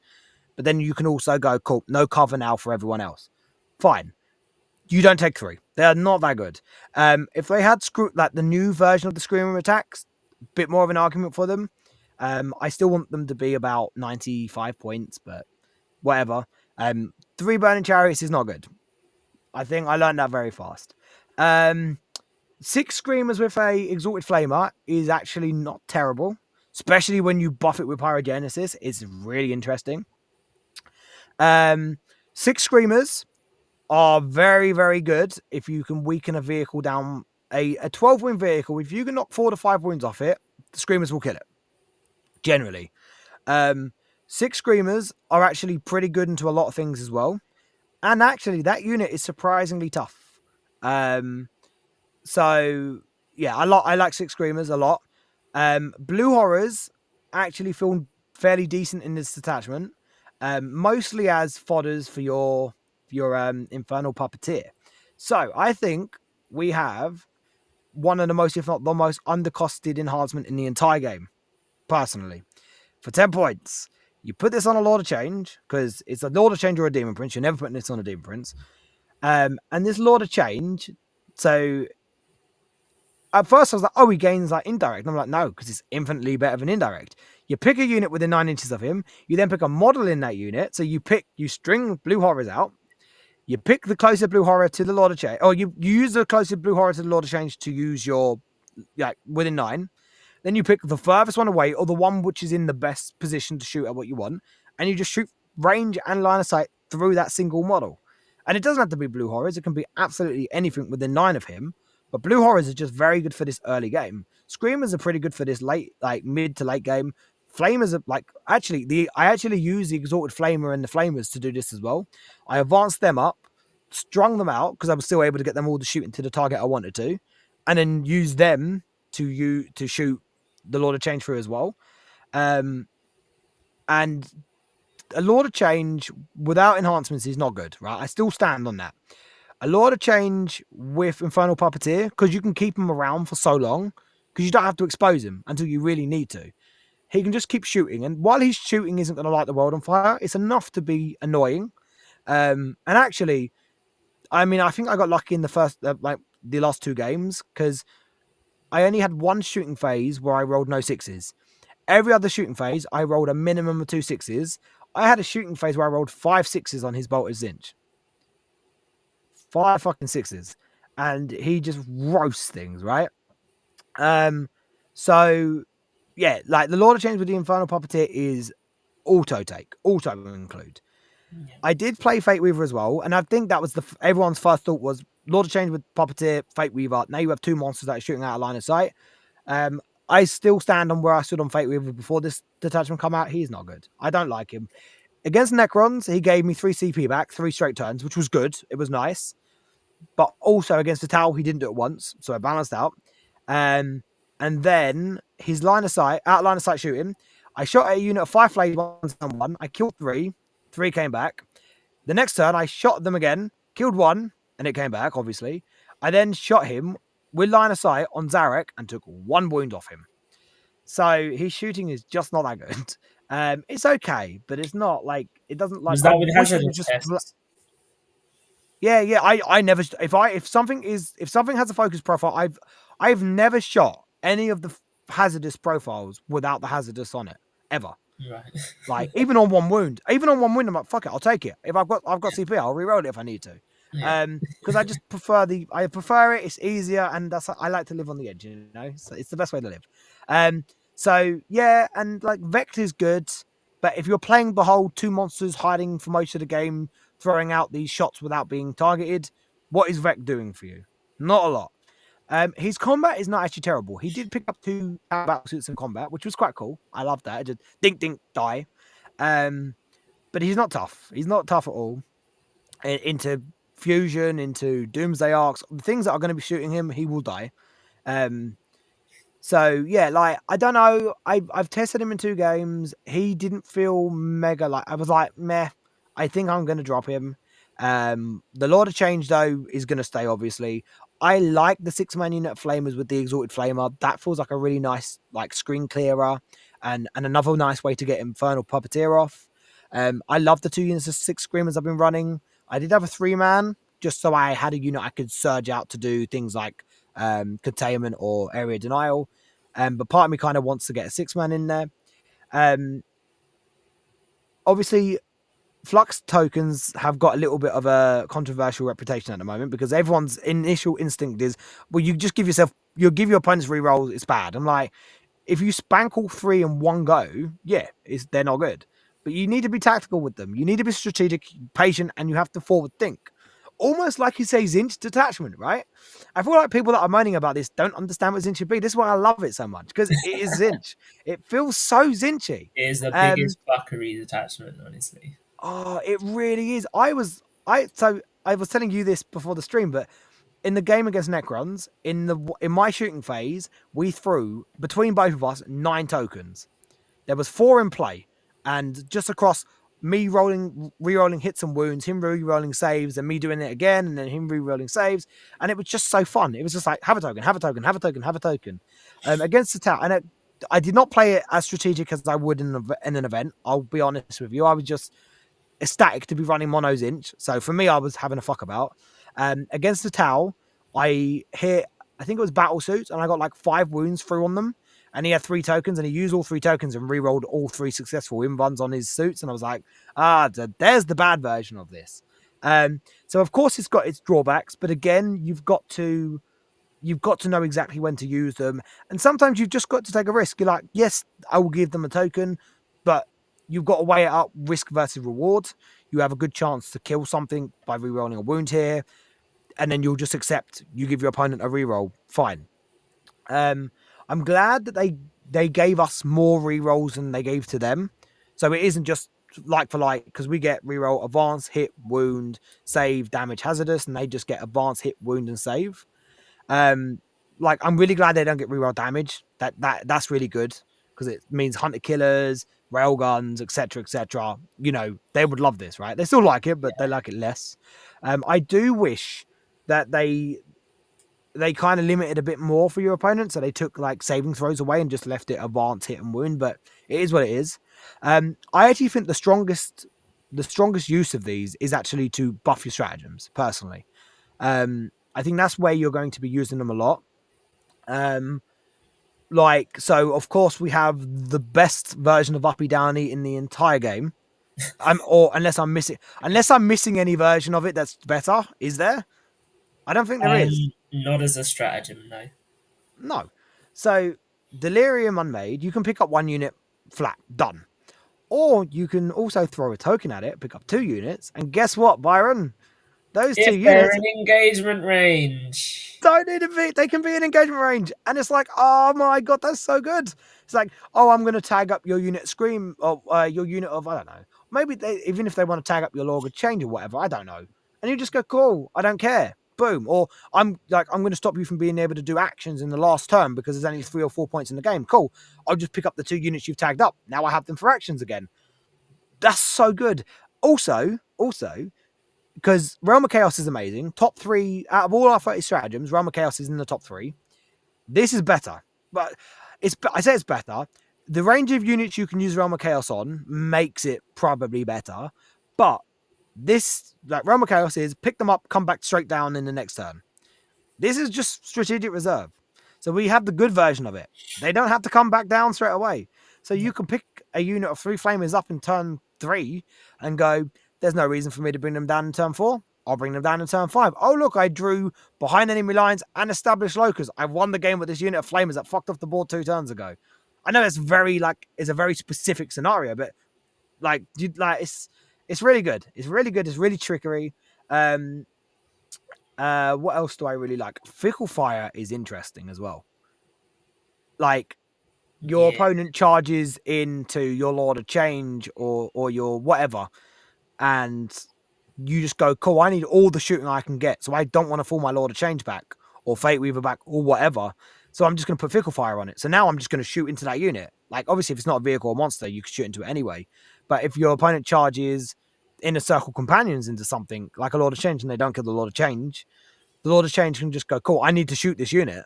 But I've also got the Flamers and I've also got the Lord Fate Fate Weaver, Weaver or another Lord of Assassin's Change. Change, Or Bellicle. I mean, yeah, I mean let's I know Be'lakor can't benefit from it, right? Oh no, hold on. Yes, he can. You can. Yes, he can, because it goes on the enemy unit. Ah! Oh my god! Skull cannons. Skull cannons. Yeah. Also, I'm going to talk about skull cannons because this is the one detachment where I do think actually mixing in gods is probably what you want to do. I learned that in the last two games. I was like, there's a few bits I need in here. Staying power is the main thing because I do find you struggle with staying power and objective. So I think play bearers and units of two beasts and Nurgle might be a good shout. I want to test them out. Um, the other thing that popped in my head before the beasts and the playbearers all came into it, when I was reading through the stratagems, when I sat down after the live stream and I had a proper read for everything, skull cannons instantly popped into my head because you can pop impossible eclipse. Now, this stratagem feels almost useless apart from being very niche, which allows you to pick a point at the board, like no man's land or opponent's deployment zone, make your shadows, chuck a token, turn the whole board shadows. Um, and it feels like that should have had some use. Like there was another, that there was like, I don't know, caveats to stratagem, not stratagems, the enhancements that made them better in the shadows, and they just took that away maybe last minute. I don't know, but but yeah, that feels like that was meant to do more than it does now. But then I was thinking that would pair really well with skull cannons because you just go cool, and because it's in any phase, you go, all right, you've got two important units that I want to shoot at in no man's land. I'm going to pop possible eclipse in no man's land. Let's fire a skull cannon at it. You're -1 to battle shock. I've got a unit of blue horrors nearby, so now you're -1 leadership as well. Oh, you failed your battle shock. Oh, well, now you've got no OC. Now I can cleanse. Or now you can't do your really good stratagem that you would probably use on this unit. You can't heroically intervene with this unit into my screamers that want to charge this specific vehicle. Like, I, it's a, it was something that I saw and I was like, skull cannons kind of like this detachment much more than they like the Khorne one. I think personally, though they Yeah. do like it for the sticky, but I still yeah, I'm think just like, they like Incursion the most still out of all the detachments, but no, it's I will respectfully disagree with you because I just think that Impossible Eclipse just makes them good, and Blue Horrors. Obviously, you can take Blue Horrors in Incursion, but I don't know if you really want to take them in Incursion. Whereas in Scintillating, I think there is a literal reason to take them because of the Lord of Change, also because they can just get a little bit more of the benefits of stuff. Not that they benefit too much from everything, but just being like fodder for your Lord of Change anyway, and then using them, I think like okay, they're good. They are good in Legion. I actually like skull cannons. I think we both think they're an underrated unit, but I think there is a real legitimate shout for two skull cannons in your list if you yeah, want to play it into is. that. And That so I've been testing the same thing in Incursion for a while, a couple of skull cannons just to mhm. trigger draft, Yeah, and yeah, it's yeah. been For doing for really drought, well. they're very good. Yeah, and I think that's the only reason really. But drought is that good a stratagem, Yeah, like just to it's get reroll wounds, especially it's on things that have death wounds, like yeah, it's sending fiends already into good. something, smash. Yeah. Send demonettes into something. It's not bad either. hmm it's already good because of the -1 AP is just already +1 AP is already good. But it just gets better if you get that, and it doesn't happen often. But yes, I like the idea of doing that with skull cannons if you can get shadows in the areas and all that kind of stuff. They perform different roles in both detachments. I think if you're going to take skull cannons, these are the two detachments that you do it in, which is really weird to say that you want to take skull cannons in a Tzeentch detachment. But because of Eclipse, because again, it is a stratagem where you have to target a Tzeentch monster, and I guess that's just the easiest way to do the activation of it, but it doesn't affect any of your unit. Well, it does and it doesn't. So the only other reason you would use this is if your opponent has a lot of battle shocks to take and you want them to basically take as many as they can, or you've got a lot of battle shocks to take. Like, for example, Shadow, if your Tyranid opponent pop Shadow of the Warp, you just go, cool, impossible eclipse. Because it says any phase. And so when it says any phase, I'm assuming it just means at whatever fucking point during that phase you want, right? There's no other caveat to it. Yep. I'm right. Yeah. So if Yep. your opponent goes, I'm just going to Shadow of the Warp you, and you're everywhere, and you go, cool, I'm going to impossible eclipse. I'll throw a token at it if I need to. It's very niche. It's very, very, very situational. But I do feel like in the right situation, it is a stratagem that you will think, fuck, I have this. I'm going to use this. Oh my god, that just saved my ass, like massive. Because it's like I need to hold on to this objective to win the game. I would have failed that if I didn't have shadows, but I had shadows because of impossible eclipse. You know what I mean? Again, some of Yeah. these stratagems feel very, very, very niche situational, but again, is there, right? You have them. So They're very and strong again, like, strategies. Just the situations to use them are going to be quite. yes, yeah, quite limited. But again, this is why I think this detachment is very high skill ceiling, because it's going to be, you need to know exactly what situations you can use these stratagems, exactly when to use them. And so, and again, I just think skull cannons really like it. And I think that there is an argument, if you want to run this detachment, what I come out of it, I was like, I think I kind of want to run a couple skull cannons, at least to test it. So but the Tzeentch nerd in me will hate it, so I'm going to probably. I have 3 skull cannons, but I'm probably going to convert skull cannons up just for my Tzeentch detachment. Um, I don't know, maybe get some exalted flamers or something and put them on like some kind of platform or something. I don't know. There's loads of because I would love to use the burning chariots as stand-ins, but I don't think I'd get away with that at a lot of events. I feel like that For might, skull cannons, yeah, just as stand-ins, because I you don't want to use the skull you get cannon. told to use them as burning chariots because they exist. Yeah, so I feel like if I'm going to do that, I'm going to have to actually convert something. Um, Or what you do and is then, you literally take some skull cannons that have been robbed by blue horrors. so do you know the funniest thing is, I actually don't have the dudes on top of my skull cannons because Yeah. I don't like the look of them. I just put 2 bloodletters on them.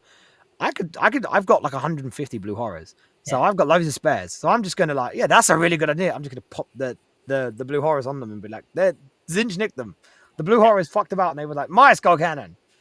Oh, that's a really good idea. I love it. I like to think it's actually the changeling. The changeling nicked them because because he's Yes. just thinking, fuck you, Pretends to I'm be a having blood. them. Yeah, Just pretends to be a and bloodletter and goes, "That's mine now." just goes, oh, I need to borrow these for a minute. All right, and then just goes, haha, mine. Oh, I love that. That's such a cool idea. Or maybe just buy a bunch of changelings and then just attach changelings to them. Because you're gonna tell me he can't like duplicate himself? He definitely could. He can And he probably just turn into a skull cannon. Like he what? probably could. He He can just probably could. turn into one. Now I want to do a skull cannon with a big hood and a big stick. Oh Jesus Christ! But yeah. So I think there's a shout for that. And then flickering reality, right, is Oh, really exactly. This used to be the locus effect in 8th edition, right? I'm oh pretty no. sure. Um, I want to say this stratagem again is mostly not great, except for those certain circumstances where you really need to pull something out your ass and you get lucky. So it's the one where you when your opponent hits you in combat, you can roll a dice and you can choose to re-roll it with a token. And whatever that dice roll is, anytime your opponent rolls that on the hit roll, they just don't hit. Or the attack sequence ends. And it specifically says this affects lethal hits, which I'm assuming. So if they have sustained and lethal, you don't get sustained and lethal, Yep, says no. which is fucking nuts. And if your opponent's hitting your Lord of Change with assassinate and bring it down, I know I'm using scenarios here, but right, like as an example, and they've got a unit with sustained and lethal, and you go, cool, I'm just gonna roll this to, oh shit, I rolled a 6. It's like the changeling, right? When you roll that 6 on the super shooty unit within 12 of him, and you just go, sorry, mate, your 6s mean fuck all now. But even rolling a 4 plus, or even rolling a 4, the most 3s and 4s are going to be average hits. It's like a really weird -1 to hit. It's just a bit feels bad when you roll a 1 and then you re-roll it into a 2 and the unit actually hits on the 3, right? So that's feel bad. I feel like this stratagem is a little bit of a trap. I feel like people will use it more than they probably should. But at the same time, again, I think there are just situations where You just need to stop your opponent doing as much damage as you can. So you're just going to chuck it into a really good combat unit. I also feel like this is fairly good into units that hit on 4s. You obviously have to roll a 4+, but if you can roll a 4+, that unit now is essentially hitting on, well, -1 to hit, right? Yeah. Like Wraiths or something. All of these stratagems are going to be very much dependent on your army list, and I think Your opponents. Yeah. your opponent's army list for sure as well. And Mhm. the biggest thing is what you said earlier about using flux tokens at the strats instead of on your other units. I think that's the best use of the flux tokens, but Definitely. there will be armies. So just to address one of the comments, Ghoul 1911, Soul Grinders are big benefiters from flux tokens with their warp. What is it? Warp gaze shooting attack. Warp gaze. Yeah, warp Yeah, gaze. they benefit quite a lot from flux Yeah, tokens. So if you're they taking do. them, then you're probably not using it on your stratagems. Um, So with soul grinders, so this is the thing, because I feel like all 4 of these detachments, less so the Nurgle one, but the Nurgle one still helps him, make soul grinders very, very good. Especially the I mean, we've not even spoken about soul grinders. The really good abilities that they've specifically stopped monsters from benefiting from in Slaanesh do affect soul grinders, like +1 the wound from the Majesty, +1 the hit from the crown. Thieves of Pain, you can literally pass off wounds that hit a soul grinder onto something else. Now how many times have we said this when we've done a video together? And how many times have I said this as well? Like when I do my own videos on my own, is soul grinders are good unless you put them on a 6-inch base, in which case they're terrible. And I yeah, think the rest of the world forget that most, like, some of us in the world that don't have that luxury of no base. And I've been speaking to a guy from Carnage Games. They're a team up in the north of England. They're a very good team. They've got some very good players, and he's been rocking it with demons at the moment. And he's been running soul grinders. And I said, "Oh, by chance, did you have to put them on bases?" And he was like, "Why would you put them on bases?" And I'm like, "Yeah, UKTC make you run them on bases." And he's going Nottingham. And he was like, "Fuck!" It's like, shit, I didn't know that. I'm like, "Yeah." So he was like, "That's all right. I'll message one of the judges." I'm like, "Mate, I've tried it. I've tried it." Um. So yeah, like this is the problem with soul grinders, and like my advice is, if you're someone that already rocks soul grinders, carry on doing it. They love these new detachments. If you're not someone that runs soul grinders and you don't currently have soul grinders, maybe don't invest. Maybe just hold off. Um, so soul grinders are weird because, again, the 6-inch the base affects them. Do you know what? I learned this by playing on all the boards I did at Worlds, because I was looking at these boards at Worlds and I was thinking, actually, GW terrain for soul grinders is actually not terrible if they're on bases. Like, it's still not ideal, but it's actually not that bad. I feel like it's just UKTC that really fucking hates it. yep. Like, UKTC is just not good for soul grinders on bases. We say that, and then there was someone in the top 16 of LGT with 2 Slaaneshi soul grinders. So I kind of, When we went and looked at that army list, I was like, "Oh my god!" There were 2 soul grinders set. yeah. There's a keeper. There's Shalaxi. There's just all big stuff. Mm-hmm. It was It amazing. was an interesting list. It was an interesting list. So, but yes, soul grinders make use of these attachments a lot, right? Um, but yeah, so I just think this detachment just has so much potential in the right hand. I do think it is going to take the right person or someone that's just going to put the reps into this.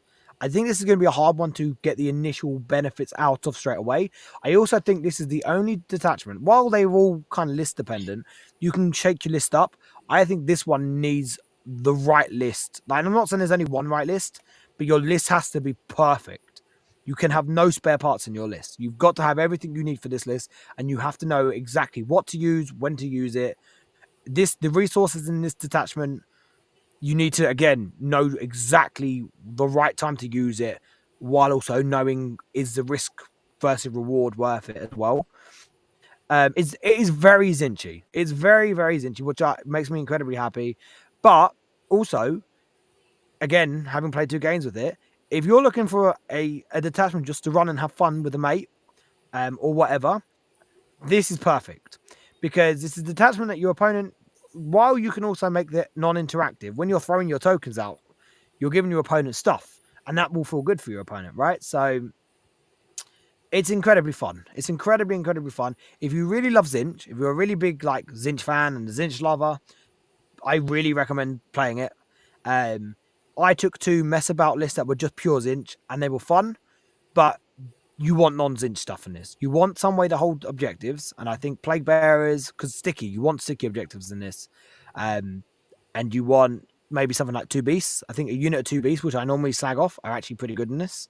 And then I also think skull cannons have a place in this detachment as well. I did think, is there any of the other greater demons that you might want to take in this detachment just to give you some kind of edge somewhere? And I was like, Grand Cleaners, I don't think will do anything for you. Keeper. Um, Keeper, and Shalaxi were the two I landed on. I don't think Rotigus might do a little bit for you, but I feel like without 6-inch deep strike, Rotigus definitely loses a lot of his allure, in my opinion. Bloodthirsters, I don't think do anything for you. Scarbrand doesn't do anything for you. But you're right. Keepers or Shalaxi might actually give you something. Maybe probably more the Keeper than Shalaxi because she's so expensive. But I think a Keeper It just as depends what a you want, tough right? So I think if you need something that punches up, because the detachment as a whole isn't particularly doesn't great punch at up. punching up, It, it, it, I can I unless you have 18 screamers, in which case it has potential to punch up. I I can tell you now, it struggles to punches up. There is one thing that we haven't spoken about yet that will do it. Um, the hype of the never played Demon Prince, I promise you, is 100% real. Yep, That guy is fucking nuts. yep. He 7 attacks, strength 10, -3, 3 damage that you can get sustained lethal of precision on. You can give him +3 strength, +1 AP for 2 CP and a token. It's expensive, but if you really need to do it, you can. You can pop 3 extra attacks on him once per game. You can also, we were saying Soul Grinders love the rerolls. This guy doesn't mind some token rerolls either. It's true. Like when you roll some ones, I ran him the other day. I ran him into a unit of Wraiths. He hit 8 times. I used 2 tokens to reroll the ones. I rolled a 1 and I rolled another 6 plus an extra 2 sixes. So I rolled, was it 12? 12 wounds, I think it was. 12 hits, and then I wounded all 12 times. To be fair, he rolled pretty well, but I still killed 2.5 Wraiths. And Did you if you don't pyrogenesis know what him? I pyrogenesis, yeah, I did. Yes, I did because I was winning on 2s. I did pyrogenesis him. Only for the rerolls, because obviously, and not the rerolls, the wound, basically it's plus on the wound. That's what it was. Yeah, Because the AP did nothing. yeah. But he killed 2.5 Wraiths. And I know off the bat that doesn't sound amazing, but then when you think about it, Shalaxi, the best Shalaxi's ever done in the Wraiths is kill 5 Wraiths in the character. I've never killed 6 Wraiths in one go with her. So he's killed 2.5 Wraiths on his own, and my opponent rolled pretty good on his saves. So 2.5 Wraiths, I think, is incredibly good. I don't think anything else in our book kills 2. Well, maybe Gambit and Keepers might kill 2, or 6 Fiends might also kill 2.5 Wraiths with Gambit. But we're talking about Gambits. Without Gambit, I don't think anything else does that much damage to Wraiths without getting lucky. Maybe. Oh fuck, what's his name? His name's gone. Oh, Scarbrand Scarbrand. Maybe Scarbrand can. rinses. Yeah. So that Prince kills a battlesuit unit. That Prince kills 4 up in ones or 4 up in ones. If he's hitting someone with a 4 up in one and it just tanks it, fine. There's nothing you can do. But he solves your, and because he can move through walls, you can just prop, and they're small, right? Princes are not that big. So you prop him up in a good bit of hidden terrain, and you just go, cool, I've got a 12-inch move where I need to move him, Seeker missile, come close.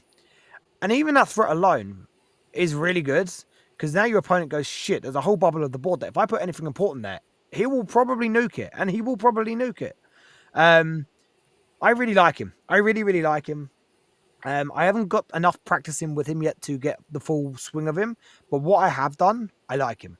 Also, it's really cool to run a unit that has a good armor save, because we don't get to do that often, right? Yeah, it's quite nice.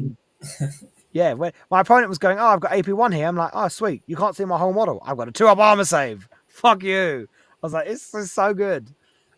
So, yeah, I am incredibly high on this detachment, but it's going to take. I think for myself, and I'm speaking for. I think I'm speaking for a lot of people, but I'm going to say for myself, it's going to take a lot of practice in that. I'm definitely going to be playing this a lot behind the scenes before I run it at events. I have some good local events I can go to that like 60-man events, and the skill level's not too aggressive, so I can get some good little practice games at those events, which is what I'll probably do for the time being. Um, but my goal will be to run this at LGT. So you can quote me on that. If I'm not running this come LGT, I give everyone that sees me at LGT free reign to give me a slap round the face. I promise. Apart from Luke, I feel like Luke would properly like lay that shit in. I think I should start. Yeah, I don't feel like I should give Luke that offer, but everyone else can have that offer. um, Hey, but listen, if yes, it comes down to your scintillating not doing that well, and then LGT, both of us are on incursion, it's gonna. Yeah, I can see that. right. I will caveat it. If I'm neck and neck with Byron or anyone, but I'm going to say Byron because I think Byron is going to be the guy I'm going to be neck and neck with at this point. Um, and it is literally we both need to play out of our ass. We will both be playing Incursion. I guarantee it, unless they nerf it, but I don't think they will nerf it. But I'm telling you now, my goal is to run Scintillating Legion at LGT. That's it. And if I get another golden ticket, the Worlds, which I'm fingers crossed I can because I really love the Worlds and I want to go again, I will run Scintillating Legion because I want to run Mono Tzeentch. Now, people underestimate how much I love Tzeentch.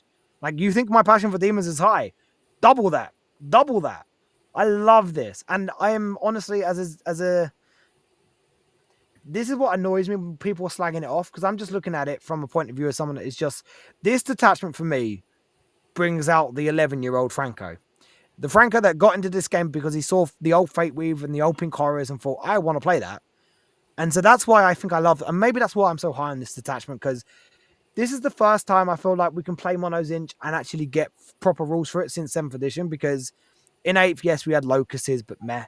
And in 9th, yes, you got 3 walks on abilities, and they were good, don't get me wrong. Tzeentch in 9th was stupid, but it still just felt like demons with a Tzeentch flavor. I'm talking about like Wrath of Magnus, Pandemoniad, Detachment, not Detachment, Formation.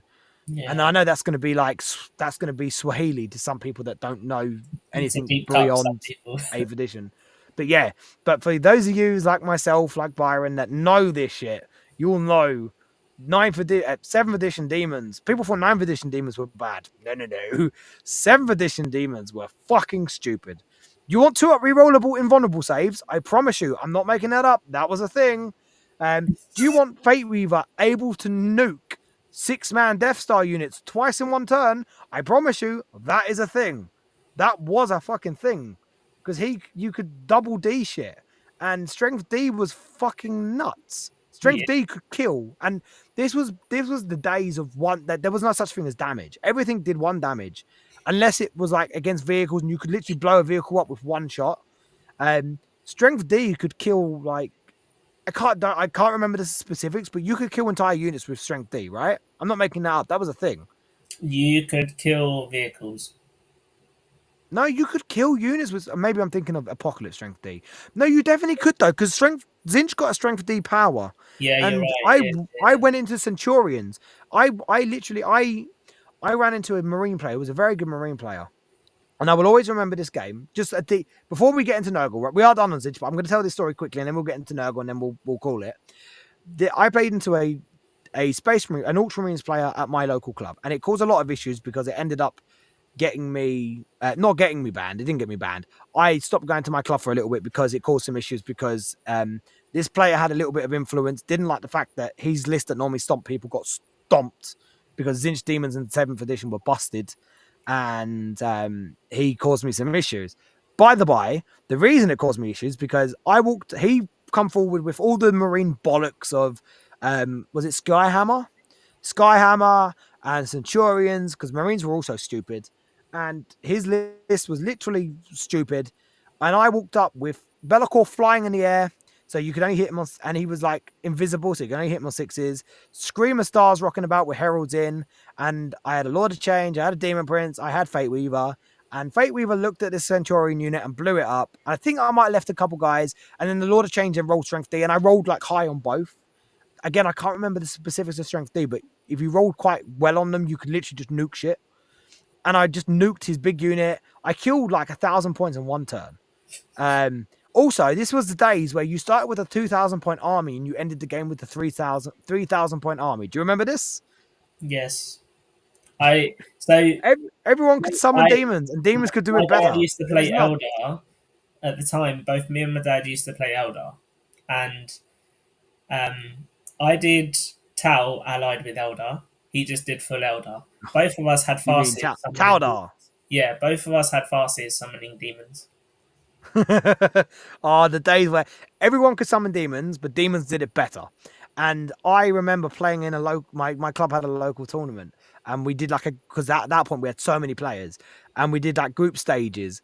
And I finished my group stage against. We had group stages of 4 players, and we had 3 games each, and I won all 3 of my games.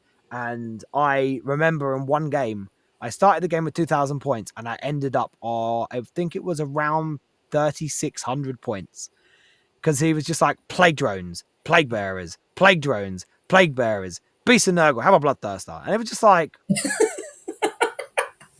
and he was. I remember my opponent just going, like he wasn't the most competitive player either, so I felt really bad because I bullied the shit out of him. He was just sitting there going, what do I do? And I'm like, no, accept it, accept it. He was just like, but you're what? So yeah, like I do miss 7th edition demons because they were fucking insane, but also 7th edition was a very, very toxic edition because there was no monthly, 3 monthly updates. They never updated. You got So your this rules and is that was it. what the guys are talking about in the chat. Kevin's right about the D weapons being D6 plus 6 damage, and you got no save if it was a 6. But that Yeah, D6 plus yeah. 6 damage was the equivalent of what is essentially right now mortal wounds spilling over. So Hmm. imagine that's a thing for And like a whole damn year, and but GW don't do also anything about it. but also wounds were not as high. We have greater demons on 18 and 20 wounds. Greater Mhm. demons used to be on 4, 5, 6. Yeah. Was it even 6 wounds? I don't even think it was 6 wounds. 6 I was think the Be'lakor most. had 4 or 5 wounds. 6 Yeah. was the most. Yeah, like Terminators were 1 wound. That's what you were looking at in 7th edition. Screamers were 1 wound. Flamers were 1 wound. Blood Crushers were 2 wounds, I think. Flamers and Screamers might have been 2 wounds. I can't remember. It was such a long time ago. But like wounds were not a thing. Like No, they Molten were had not back then. Back then they were 4 up invulnerable rerolling ones. who was? Tzeentch. Yeah, but the Grimoire True Names was a thing. Yeah, the And Grimoire you was a used to thing, yeah, go but it didn't. It gave you the +2 invite, and that's how you got to twos rerolling ones. But they didn't have multiple wounds. more wounds. They didn't have multiple wounds. They still only had 1 wound each. Was it only 1 wound? Okay. Yeah, Um, but also a 2-up rerollable invulnerable unit is basically unkillable. And yeah. then I mean, on 9, especially considering the amount of the lack of damage that used to exist in the game back then, every single stat that you can imagine now was probably about half of what it is now back then. and Be'lakor could give himself a 2+ cover save because he always had a 4+, and then you could whatever was it telekinesis or telepathy, Shrouded. whatever discipline yeah he basically got all of one of the shadowy telekinesis telepathy. I can't remember which one it was. Telepathy. It might be was it telepathy. He Yeah. got all of that, and he just went cool. And now I'm on a 2+ save, and then you could make a unit invisible with him, Yep. so that unit could only be hit on a 6, and then he would fly. And it was only if you were flying, you could only ever be hit on 6s. Was that right, or am I Yes. imagining that? Snapshots. Yeah. So you were like, cool. I'm just gonna fire all my monsters, and I'm gonna have one Screamer Star on a be invisible, so it can only be hit on 6s, and the other one's gonna have a 2-up rerollable in button. Deal with it. Fate Weaver's flying around with a 3-up rerollable in bun, which he can make a Yes. 2-up. Yep, and then also he had the once per game, once per battle round. Once per player turn reroll. And back then there was no like you can only use this here and it. It was just a reroll. So you go, cool. I've got my Grimoire because if you rolled a 1 or 2 on the Grimoire, your unit actually took -1 in one. So it was like I have my Grimoire reroll, but if I don't need it, sweet. Now I have a Strength D reroll. Sweet, awesome. Like, and also because all of this was a lot of your damage and buffs were coming from psychic powers apart from the Grimoire. Grimoire you couldn't interact with. Yes, your opponent could try and stop psychic powers, except if you were running Tzeentch demons, this was back in the day of warp charge dice. So depending on the mastery level of your character, so you had a level 1 psyker or a level 2 psyker, but Tzeentch could have level 3 and level 4 psykers, right? Well, Fate Weaver was level 4, but your heralds could be level 3, your demon prince could be level 3, and Lords of Change were level 3, right? And Be'lakor was level 2 or 3. 3, I think it was 3, I maybe think 2.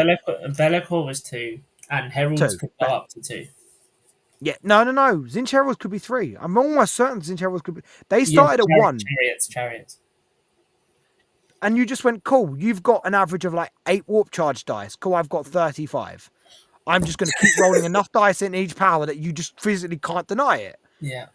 And then you got Paradox, which was a relic or an enhancement now, where you was able to basically never fail a power, because I can't remember how it worked, but you could basically switch the dice around, or you could turn a dice to a 6 or whatever it was, so you could never fail a power, and you could also make a power undeniable with it, and it was just like, oh, it was. I'm so glad the psychic phase doesn't exist now. No, I miss the psychic phase. That was my favorite. No, My no, no, favorite no, part. Franco. Don't say you missed the psychic phase, It was please. my favorite No. part of the game. I cried when they got rid of it. I cried when it came in. As soon as it came in, I was like, yep, competitive players going to be all about the psychic phase, and that's it. The rest of the Mate, game doesn't mate, matter. I remember when we got the warp charge. Did it come in 6th edition or 7th edition? Warp charge dice was so. No, warp charge dice was 7th, Yeah. but did the psychic phase come into it in 6th? Psychic phase came in 6th, but it wasn't as stupid. And then warp, it wasn't as stupid, no. And then they did warp charge dice, and it became stupid. And then, like, did you run Tzeentch demons back then, or not really? Yeah, I did. Yeah, I was Yeah. running. So you, I was being different to everyone who was using a damn screamer style with a 2-up rerollable invuln. I was the guy who was being I had 2 slightly of them. different. I was No, the I one had who 2 was of them. being slightly different, and I was running Flamer Star instead. Flamers were good though as well. They just weren't screamers, but they were still good. They weren't screamers. They were still just as Because fast. They they didn't do did the they combat glance damage. they glance vehicles on 4s, right? Or am I thinking of the first codex? No, I'm right, innit? Yeah. You're They right. glance vehicles on 4s. And they had flame, and this was in the They were days a of there was template. no D6 shots, it was templates. And wasn't vehicles you actually got a set amount of hit. It wasn't just one hit, you got a set amount of hits, right? Is that right? I You got think it more was. hits against a big I think thing? it was 3 against a vehicle, and you I always think hit you're right, I rear think it armor. was. Yeah. Back to the nursing. I know. I'm bringing out. This is what this Tzeentch detachment did to me. It brought back all these fucking memories from, like, how long ago was 7th edition? 10 years ago now? 10 years ago. 10 Yeah. years ago. So, well, 10 to 8 years ago. So, yeah, mate. Just, like, I don't miss 7th edition. It was a cancerous edition, and it caused so many. I don't think I've ever had as many arguments in games than I did in 7th edition. But also I miss what charge dice. I miss my opponent going, cool. In his psychic phase, he gets out his 6 dice, and I get out my fucking bucket of dice, and he goes, I'm not getting powers off, am I? No. And in the end, people knew, obviously, in my store, in my club, people knew obviously knew me. And whenever they used to play me, they used to just not bring psychers, or just take the psychers out of the list, or just not do the psychic phase. So, like, I just don't see the fucking point. I'm like, I agree, because you literally can't get your powers off. Like, I'm going to put all my dice into this one power, and I'm going, cool, I'll just put all my 30 dice into my power as well. Sweet, it doesn't go off like no, you're right. No one misses 7th edition apart from weirdos, because it just was not a good edition. It was broken and busted. Scars more than memories. You're right. It is mental scars. That is exactly what 7th edition is. But also, I do miss that was when I felt at my peak with Tzeentch demons, because it was fun just taking this big handful of dice and going, I'm going to cast this power with 12 dice. But also, Perils of the Warp was also a thing back then. So this makes me want to get my old books out and read them. I Right. feel like we need to swap Tzeentch and Khorne around with how much we've talked about Tzeentch now. Yeah, I'm doing it. I'm doing it. I told you. I'm telling you. Come September, I'm gonna have it like this. I'm gonna be the sole reason for it. That's gonna be the order of it. You are Tzeentch at not the going to top. be the sole reason for it, Franco. I fucking am. No. I don't care. People like Nick Now Invited go, oh, I love it. But the fucker won't play the detachment at events. I promise you. This motherfucker will play it. I promise. Just let me get my head round what I want to build for my list in the next couple of months, and then I will do it. I will do it. I make a point of it. Every edition I play at least 6 months with mono Tzeentch. And I've not done it this edition. And now I can. So I'm gonna do it. Right. Let's talk about Nurgle, and because we've spent like 50 minutes talking about Tzeentch. So do you know what? I've done so much talking, my voice hurts. You talk about Nurgle and then I'll chime in. So I want to say, even though we've put this at the bottom, I actually really like this detachment. And I said to So do you, I. So do I. before that I think this has got it on paper is probably the best battle shock related detachment, like the best battle shock related army in the whole game at the moment. It, Um, it is. It is, definitely. Tyranids wish they were this good at battle shocking things. I don't know. I wish. So obviously Shadow of the Warp is once per game, whereas they can do it every command phase. I just wish you weren't locked into just picking one unit. Or I wish they were still like this, but then once per game they could pick every unit on the battlefield. But yeah, but you're right. If battle shock is your thing, this is the best attachment to do it. Doesn't mean it's great, but it is the best attachment to do it. Yeah, I think it just what it does really well is put emphasis on what a full Nurgle army wants to be, which is I'm going to score loads of primary. I'm going to deny you primary. I'm just going to sit here and camp and survive, and there's not a lot you can do about it. Um, where I think the main thing it falls down on is the fact that it doesn't have gift QO, which is a really sad time for this detachment not having the toughest Great Unclean one. But they've got the next best thing: the need for no Bellicor, the Fat droning Bellicor. crowd. You can have Fat Bellicor. You don't You can need have fat. Bellicor. You can have fat Bellicor without wings, and you can have regular Bellicor on two different sides of the table, saying "shooting I armies, know. get out of here." Yeah, it's like, oh well, it doesn't matter. I've got two big blocks of my army on either side of my deployment zone. Yeah, you can't shoot. I've also got like 30 Nurglings in your face. You can't shoot me outside of 18. Good luck. You can't And shoot me I outside of love that. 18. You can't move forward because I'm move blocking the shit out of you. Yeah, I'm just going to trudge on to all these objectives and Hmm. try and take me off them. Cheers, Hmm. mate. It it GG. does it exactly. It does what the Nurgle list does, right? It Yeah. just does it. I do think Incursion is still the better one way to do it just because of the deep strikes and the uppy downy, but I do think this is being slept on a little bit. I really do. Also, what I was saying about Skull Cannon earlier being really good in Incursion and Tzeentch, actually, Skull Cannon's not bad here either. Because again, anything within 9 inches of any of your Nurgle units is in your shadows. Enemy units, sorry, are within your shadows. Because sadly, it's not a 9 inch bubble of shadows for your units, it's 9 inch bubble of shadows for your opponent. But Nurglings just run forward, stand in front of your opponent's deployment zone, lock your opponent back, has that 9 inch aura of all of them, and then goes, cool, now everything's in the shadows. I'm just gonna ping. Like, I actually think if you're gonna run this attachment, you want skull cannons. Yeah. 100%. Because the idea is you're trying to battle shock your opponent. You Yeah. get one auto battle shock a turn at a command phase, then one of the enhancements. No, is it a stratagem or enhancement? There's a Where strat. you can force a second, one, right? Yep. Um, Plague of Woe is a so I strat. will. I'll be completely honest with you. This is definitely the one I've looked at. Actually, this and the Khorne one I've looked at the least. Apart from droning shroud and +1 AP aura, what do the other two do? Canker blight and maggot maws. Nonsense. They do Oh, these are absolutely the ones. nothing.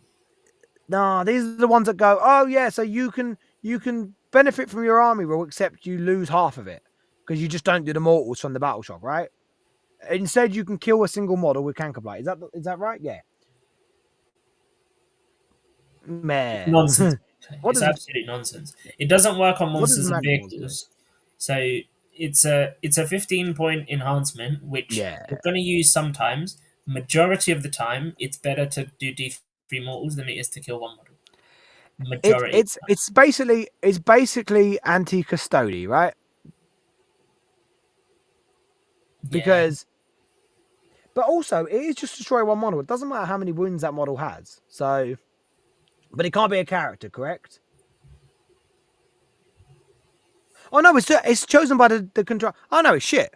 You don't get to choose the You model; don't they get to choose the pick. model. They get to pick. Nah, that's crap. It's That's it's shit. it's useless because you might as well just do the D3 mortal wounds. Majority of the time, the D3 mortals are Yeah, better. yeah, I agree. Especially into one wound. Like you never do that into one wound.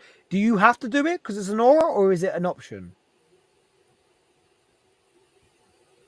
Oh, you can use it. So you don't have You to. can Okay. use it. You don't I was have going to to. say that would have been terrible into armies at GSC because you just go, oh no, instead of the D3 mortals, you just take one dead guy. That's crap. What does Maggot Moors do? On a 3+, that enemy unit suffers D3 mortals and what? Basically, so what you do is you force battle Oh, shock tests on a unit within 6 inches in your shooting phase, and then yeah, you roll a dice on a threat that take D3 mortals. But that doesn't. That means they doesn't can't proc. take any more So wounds from demonic terror. so it's demonic terror in the shooting phase on a 3+. Not quite. No, so all right, so it's a battle shock in the shooting You force them phase. to take a battle shock, but if Yeah, they and then take they mortal wounds as a result of, it's really stupid. There's no point really in the enhancement because they're going to take D3 mortal wounds as a result of demonic terror. so What they're no, saying is they. they cannot take mortal wounds from demonic terror. So They do not. that's the silly thing because you're forcing a battle shock test on something that's within 6 inches. By Yeah. default, that is within shadow. So if they're going to be taking the D3 instead of them failing it and taking D3 mortals, they could pass it and on a 3 up take D3 mortals. Okay, so right, okay, so it's they will never automatically take D3 mortal wounds, No, but they always have a chance to they take will D3 take mortals on a three D3 on a plus. 3 up if they pass or fail. And okay, that's not bad. That has more play than Cankerblight. It's still Maggot Moors might still pretty. Maggot. It's not the best, but if you're playing into it, you might as well. I think if you've got 15 points spare, why not? Yeah, for sure. If you've got 15 Or points spare, but there are or going 20 to be points spare. instances where you just like try and free up points elsewhere to look for more Nurglings. Yeah, you can do a lot. Yeah, Kev's right. You can do a lot of battle shocks with this. I just think you take Draining Shroud, you take Font of Spores, right? Off the bat, Yeah. you take them to, and then it's, do you want either of the other two? The answer is Maggot Mods over Cankerblight, in my opinion, if you have 25 or less points. Like, if you have 25 to 15 points left over. But I don't think you go out your way to put this in your list, personally. It's one of those enhancements. It's nice to have. You're right. You can kill characters with it, but it's only if they're left on their own. Like chances are, you could probably just vomit a character to death if he's left on his own. Yeah. So when about well, what are we talking about? Cankerblight or Maggot Moors? Can kill them. Cankerblight. Yeah, but only if the character's on their own because they get to choose the Yeah, model, and they exactly. can't. You can never, and they can never choose to purposely kill a character model anyway. So even if they wanted to, they couldn't kill the character. So Yeah. The I guess the reason it could be good is it could kill like a really hard to kill infantry character or a mounted character or something. There's not a it's lot of good those against. out there. Yeah, so it's good against Custodes. It's good against Wraiths. It's good against Bullgrins. Yeah. Those type of units. But how many times are you running in those type of units is the question. Crons will be everywhere.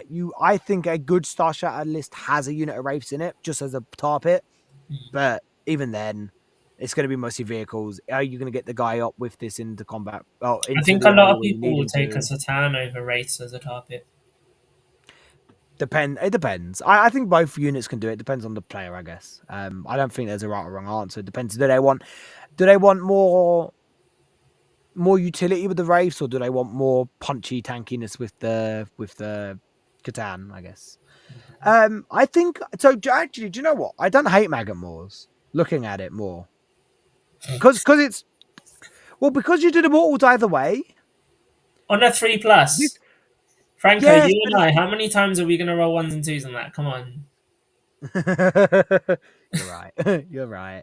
But look, again, if I have 25 points left over, and it is a realistic possibility that you might, Okay, there's a if they'd have just said the unit takes D3 mortals regardless of whether they pass or fail the battle shot, and that's a 15-point enhancement. Are you telling me that that's a game breaking enhancement?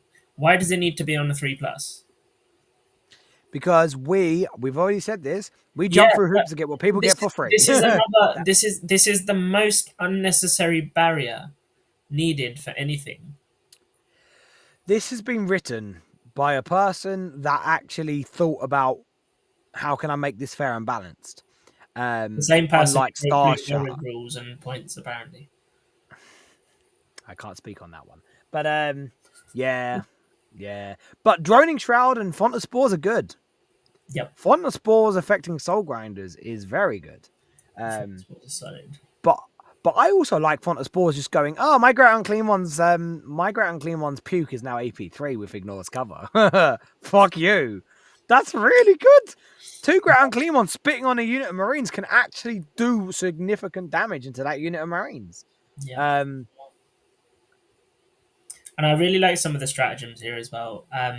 Seeping Virulence, just making Plague Bearers that so much better, and especially when they're near a Font mhm. of Spores, it makes This you want to take the Herald characters, this basically. so this makes me want to take a unit of Plague Bearers with a Scrivener in it. So you got sustained and lethal. It also then makes me want to have Rotigus to give them +1 damage, and then some Plague Drones to give them reroll wounds. That unit is actually now I so Disgusting. I had a unit of Plague Bearers without, so they didn't have the 5-up crit, but they had a Scrivener in it, and they had the buffs from the from the Plague Drones and Rotigus, and that unit killed 3 Sword Brethren and Hellbrecht because they rolled stupidly hot. I rolled a lot of 6s, but I did. So with Sipping Virulent, I don't hate that. Also, do you know what works quite well with that unit of Plague Bearers that wants to do all that stuff? Merc Shadows, because it's like, Plague Bearers are slow. Not anymore, they're not. They move 10 inches. And I read that. I was like, oh, you can move a unit of. I was expecting a caveat of can't charge. There is no caveat of can't charge. That unit can still charge. Yeah, I guess the um, caveat is it's a normal move only, so you can't advance as well.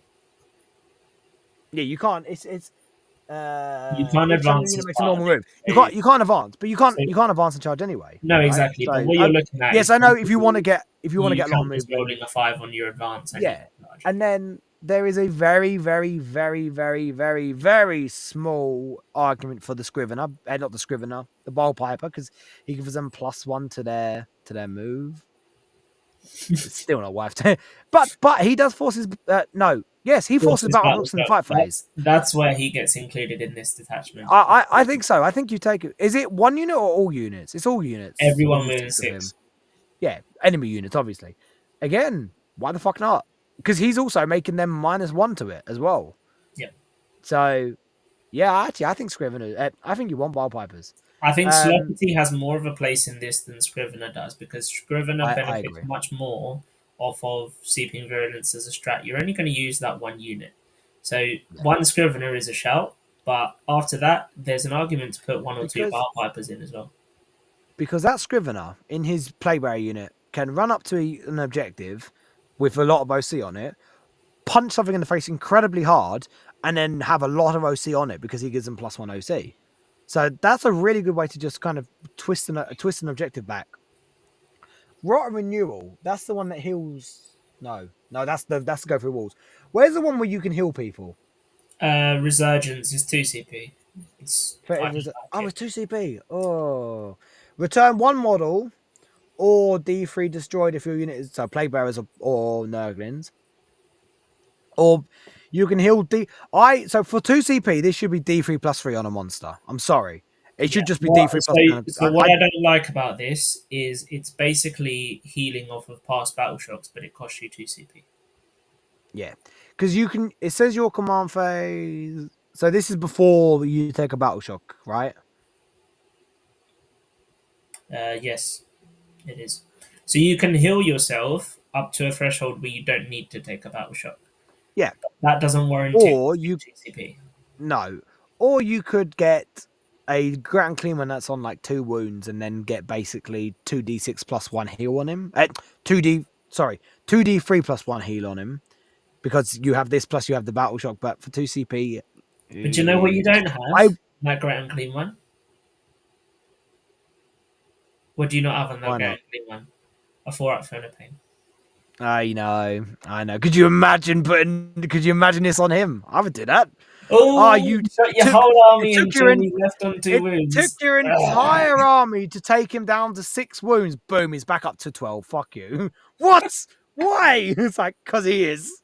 Um, yeah, like it's I don't like it 2 CP. If it was D3+3 on a big guy, I would say okay. There is a argument for it, but yeah, I don't know. And then Fever Visions.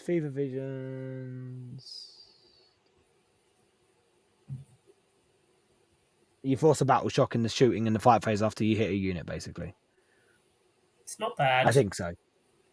Each time, oh, you got +1 hit, and then you do that. That's good. Yeah, Plague Bearer's hitting. I mean, there's a lot of CP with the Seeping Virulence Fever Visions, but it allowed you ground clean ones to ignore minuses to hit. it's It actually nice. makes. It's nice because Do you know what like it's good on? It's good on beasts.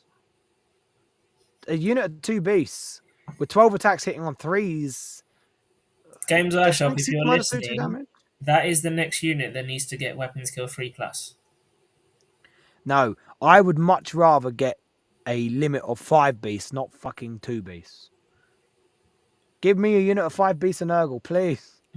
Could you imagine how fucking nuts that would be? Oh Here's my! my 15 beasts and Nurgle. Fucking deal with them. That would be. I'm gonna chuck OC 10 onto an objective, and they heal all their wounds if you don't kill one, and it's toughness 9 with 7 wounds. Then I've got a stratagem to regen one of them. Yeah, it's like, oh, I've seen see that one that it took you to kill all that points to kill. You kill 2 of them with like 900 points. I'm just gonna bring one of them back. Fuck you.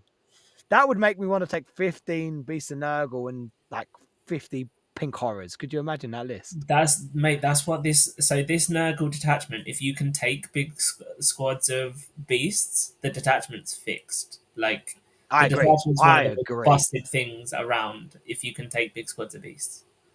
I agree. I think if you could take 5-man beasts, you take this detachment Yeah, and you just yeah. I do want to play this detachment though. It does look fun.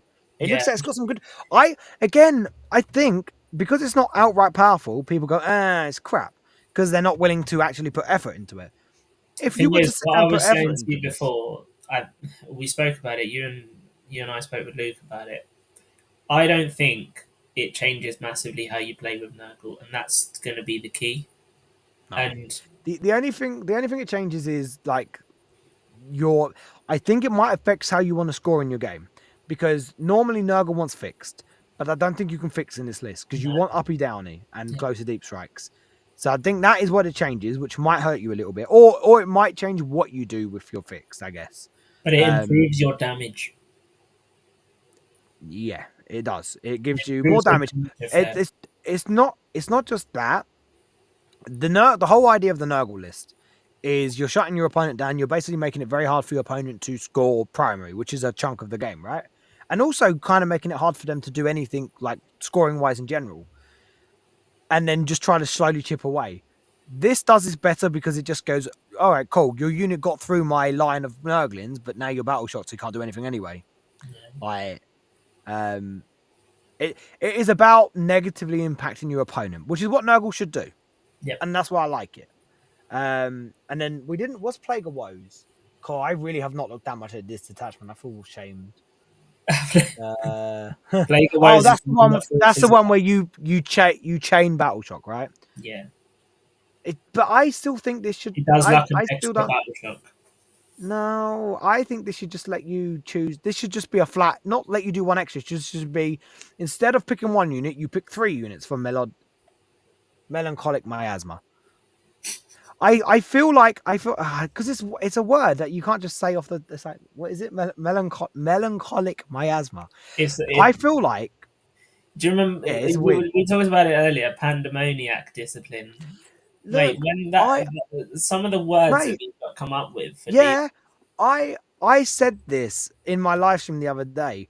The thing I was most disappointed with was the names. Legion of Blood, Legion of Excess. Scintillating Legion is cool. yeah, What's this one called? Plague Legion. What happened all to three of them are boring besides Z. Pandemo Pan? Yeah, Pandemoniad of Tzeentch, Murder Horde of Khorne, Pleasure Host of Slaanesh. Do you remember the name of the Nurgle one? I don't know if we should say it because it does. If we don't say it properly, it sounds like I'm saying a word that is a certain group of very. Do you know what I'm talking about? Do you remember it? I don't remember it, but it's already So sounded. it was. I'm going to say it in two separate words. It's not like mega bad, but it is a group of not very good people. I'm going to say it as two separate words. So it was Tally, Tally, Band, Band. Oh yeah, I remember that. Yeah. So it was the Taliban of Nurgle. Which was very funny when you were how old was I when that came out? I would have been about 18. So I Yeah. wasn't exactly young, but I was still young enough to be like, Taliban. Um, so yeah. But the names they could have come up with. I'm one of those saddos that likes to sit there and think I can create demon rules better than GW. Um, and so I have my own set of detachments hidden on my Do they laptop. involve Shadow actually doing something? Yes, they do. I was Yeah, like, I'm not even that, going to change the armor rule. I'm going to make shadow work, and I made shadow work. yeah. Look, we all. I assume everyone kind of homebrews like rules, or at least changes rules in their head that they wish they would change. I don't know if they sit there and make full codexes worth of stuff, but that's how much I love demons. I do this, and I have really cool names. And I'm like, look at some of the things. I'm like, that's such a missed opportunity. That was the thing I was most disappointed with. It's not even the rules; it was the names. But then saying that, some of the enhancements have cool names, like Avatar of Perfection. I like. Um, what one else do I like? I like Infernal Puppeteer. Khorne has the best, right? Khorne sounds like heavy metal, like death metal bands, because you've got I Fury's need to have a Cave, look at these now. Brazen Maw, Gateway unto Damnation. We didn't even talk about this when we were talking about Khorne. Yeah. Gateway unto Damnation is my favorite enhancement in the out of the four we have, the four detachments. Sorry, You know you can take only him on a demon. because you can what You can take him on a demon prince. you can take on Demon Prince, but it's better on a Bloodthirster. It's not. Why is it better? Hold on. Your Oh my explosion god! is exactly the same. Oh my god! It just changes it on the Demon Prince as well, so it's D3+3 on the Demon Prince. Yeah. It is better on the Demon Prince.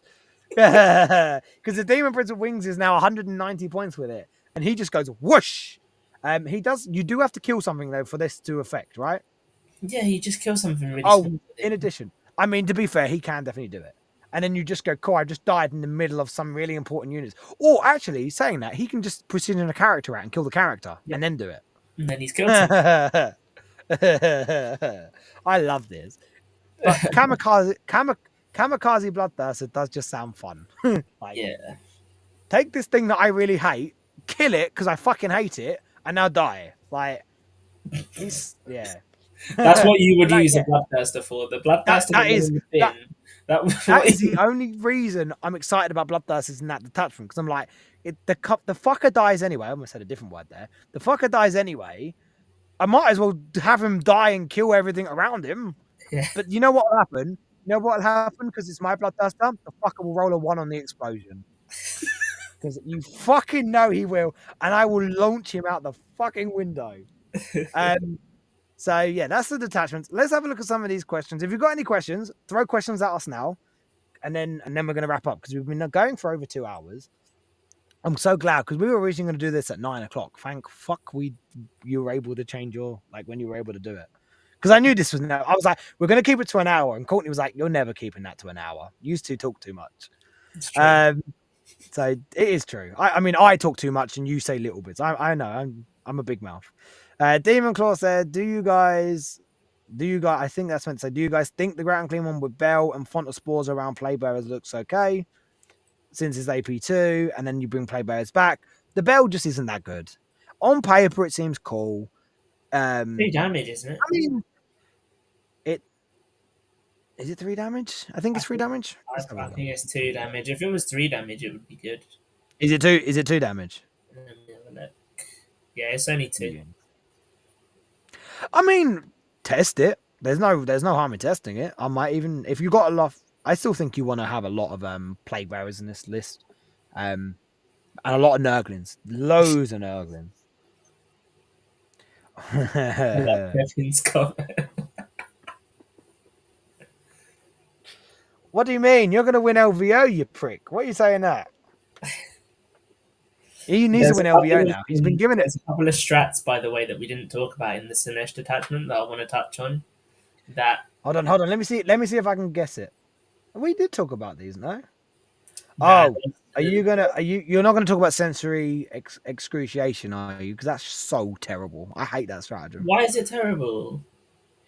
Because because you're gonna battle shock the shit out of yourself when you fucking know it. Okay, Franco, there's a chance that that happens. There's a good chance, right? But there's also there's There's a also very a good chance. chance. There's also a chance, right, that you put it.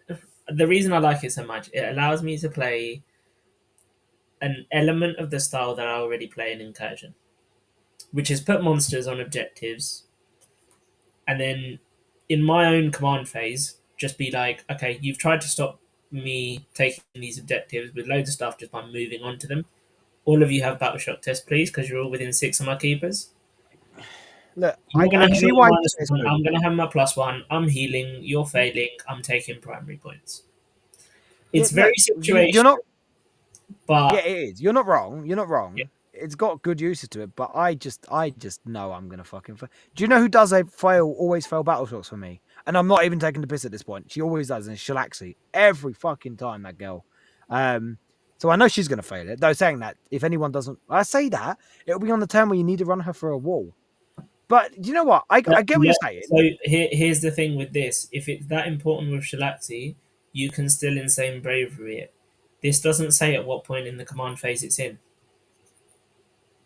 No, I don't agree. I think if you're going to use it in the battle shock step, it has to say battle shock step. That's the whole reason why it's its own separate entity of the command phase. Okay, fair. Uh, that's my opinion, but at the same time, I guess you're right on it I because it mean, you does could just say have your command phase, and it still happens in your command phase. But I don't know. yeah. I think it has to be because if that's the case, then your opponent can insane bravery and the Nurgle ability, the Nurgle detachment rule, which I don't like, and I also don't think that works. That's why I think if it happens in the command at the battle shock step, it No, has but to specifically say so battle shock step. insane. They can't insane bravery because you choose the Nurgle player, the person whose turn it is, chooses at what point in the command phase that battle shock test is taken. Yeah, yeah, So yeah. in this case, you're choosing when your stratagem is being triggered. If you trigger it in the command phase, the battle shock step might be part of the command phase, but it is still the command phase. So you can trigger this strat and the battle shock step to make Yeah. you take a battle shock test, and then use insane bravery on Shalaxi to auto pass it. Okay. Yeah. Okay. Maybe I'm It's looking too deep into it. it's Okay. a Let's it's, go it's with a it because it makes it better. So situation for sure, but it's only needed like we're talking about spending a CP on this to do the battle shock test, spending a CP on Shalaxi to insane bravery, and so that you can then spend a CP on her to move through a wall. That's 3 command three. points. That's three. Yeah. That's three CP, which In you're not what gonna have. world has a demon player ever fucking had 3 CP in a turn that's not turn 2 because they've just moved defensively onto objective turn 1 and farmed the shit out of CP? Yes, you're You've right. got a turn of doing this. Um. It's not like a huge deal. Mhm. No, but do you know what? It is a back pocket strat, right? It's a fuck. I'm getting out primary here. I need to see if I can just try and cut some of these points out, Yeah, and then you prop it, right? So yeah. yeah, it's a back pocket strat. It's a back So pocket that's why strat. I I don't. really like It's okay. it. Yeah, I get it. Overwhelming excess. Changeling Oh, is I love this strat. How did we forget to talk about this strat? It is the best strat out of the six, maybe since suddenly Pain Shalaxi Subpar. pulls up a ginormous hood. It's And it's Shalaxi strat. That's what I said. It's Shalaxi strat. That's what I call it. Fuck 100%. overwhelming excess. It It's is Shalaxi Shalaxi strat. pulling up a hood and getting a snake wrapped around their spear and saying, "I'm the changeling now." And yeah, just imagine the look on a Space Marine Gladius player's face when they line up 6 Eradicators and only 6 Eradicators to shoot at Shalaxi, and everything else can't shoot because it's too far away and you're in Bellicor range. 1 CP, get out of here, Eradicators. Can't shoot anymore. Also, so they get -1 to it. And then if they're in your shadows, then it's another -1. And if you've got something like Blue Horrors nearby, that's -1 leadership. So you could make this like -3. I love this against the only reason I'm saying this is because I recently got smacked by it. Is Morgan Val's unit. Because she goes, I'm gonna because they can give Shalaxi a good go, and you just go, no, fuck you. Is it just shooting phase? Oh, it is just shooting phase. It is just Damn shooting. it. Could you imagine if you could do this in the fight phase? But it's still good. So she becomes a keeper straight away because now Yeah. she's -1 to hit. Yep. So now she's the same toughness as a keeper. And also with the so because this is the thing I really like about it. It's not a you might get something from it if you get lucky, if your opponent fails a battle shock. It's you are always -1 to hit with it, which is perfect.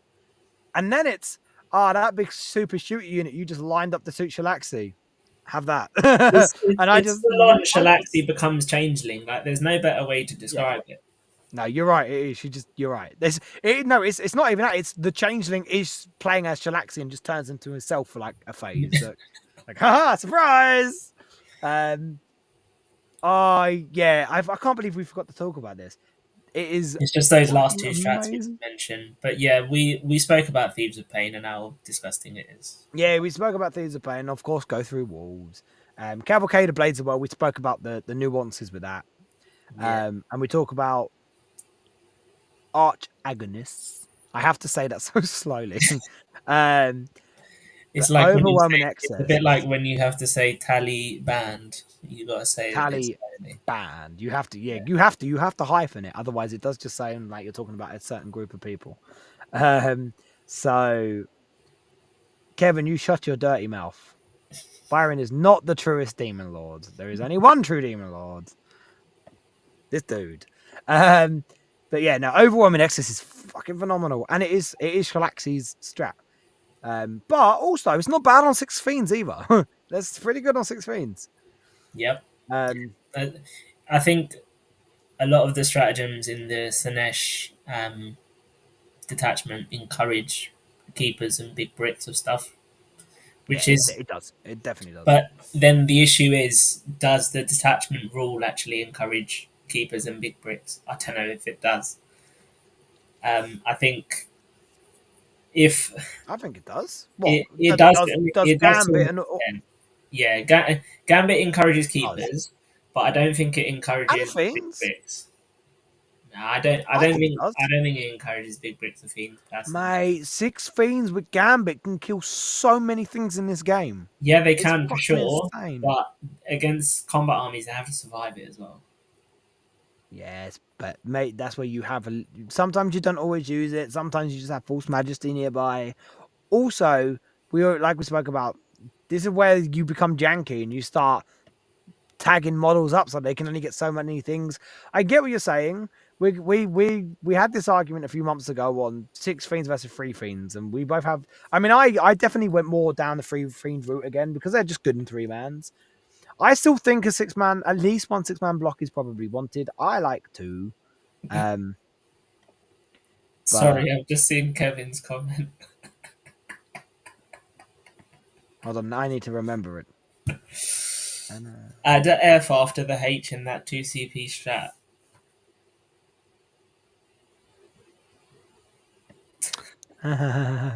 Proper mature Kevin. This reminds me and Kevin, we were because obviously at LGT we were traveling. That he was in my car and that because we were in the same hotel, and I was his Yeah, like chaperone for the weekend, right? And he wanted to go to a garage to get cigarettes, and I said what we call them, and obviously in America the word we use for cigarettes has a different meaning of in course. America, South and Park. he he was such a child. He was like and making all these jokes. I'm like, grow up. Yeah, six Fiends with Thieves of Pain is really good if you have the right unit to eat the Thieves of Pain abilities on. Or eat the wound, sorry, off of which like double chariot is not bad for it, or epitome demonettes, even a keeper to some extent if you don't think you're gonna like take too much damage from it, because the keeper still gets the 5 up for no pain against it. Yeah. um but yeah, so I think we all know here that Slaanesh outright is the best of the detachments. I feel like Tzeentch has the most potential hidden. I think Nurgle is definitely probably slept on the most. And then Khorne. I don't want to say Khorne's overrated. I don't think Khorne's overrated, but I do think people are underestimating just how much I think that's going to end up getting found out eventually, in my opinion. Um, it's when someone It's goes all and damage, and I think it's just going to struggle to score points. it wants 6-inch deep strikes Yeah, really badly, which you don't have. But also, Blood Crusher's going through walls is funny as fuck. It's yeah. really funny. I really wish the go through wall strat, we like Incursion had go through walls. I fucking wish that in Demonic Incursion got that. I get rid of, I don't know, get rid of Demonic If Invulnerability. demonic incur no, invulnerability needs to stay. I think I they agree. get I like Invulnerability. I think I they get like rid of the Invulnerability. sticky objectives. Yeah, I mean, I like sticky objectives, but yeah. Yeah, of course Would we do you? because Well, we use it all the hold time. on. Let's be Yes, real. exactly. One has to go. It's probably No. sticky If objectives. no, right. Let's look at it from a point of view of them swapping the right thing out for it. If they're going to get rid of it, they're going to swap it out. It'll be Warp Surge, right? So, what would you rather? Warp Surge. So, advance and charge in the shadow with one unit, or go through walls with any unit. I think I would rather go through walls personally Nah, advance and because you charge. can use it.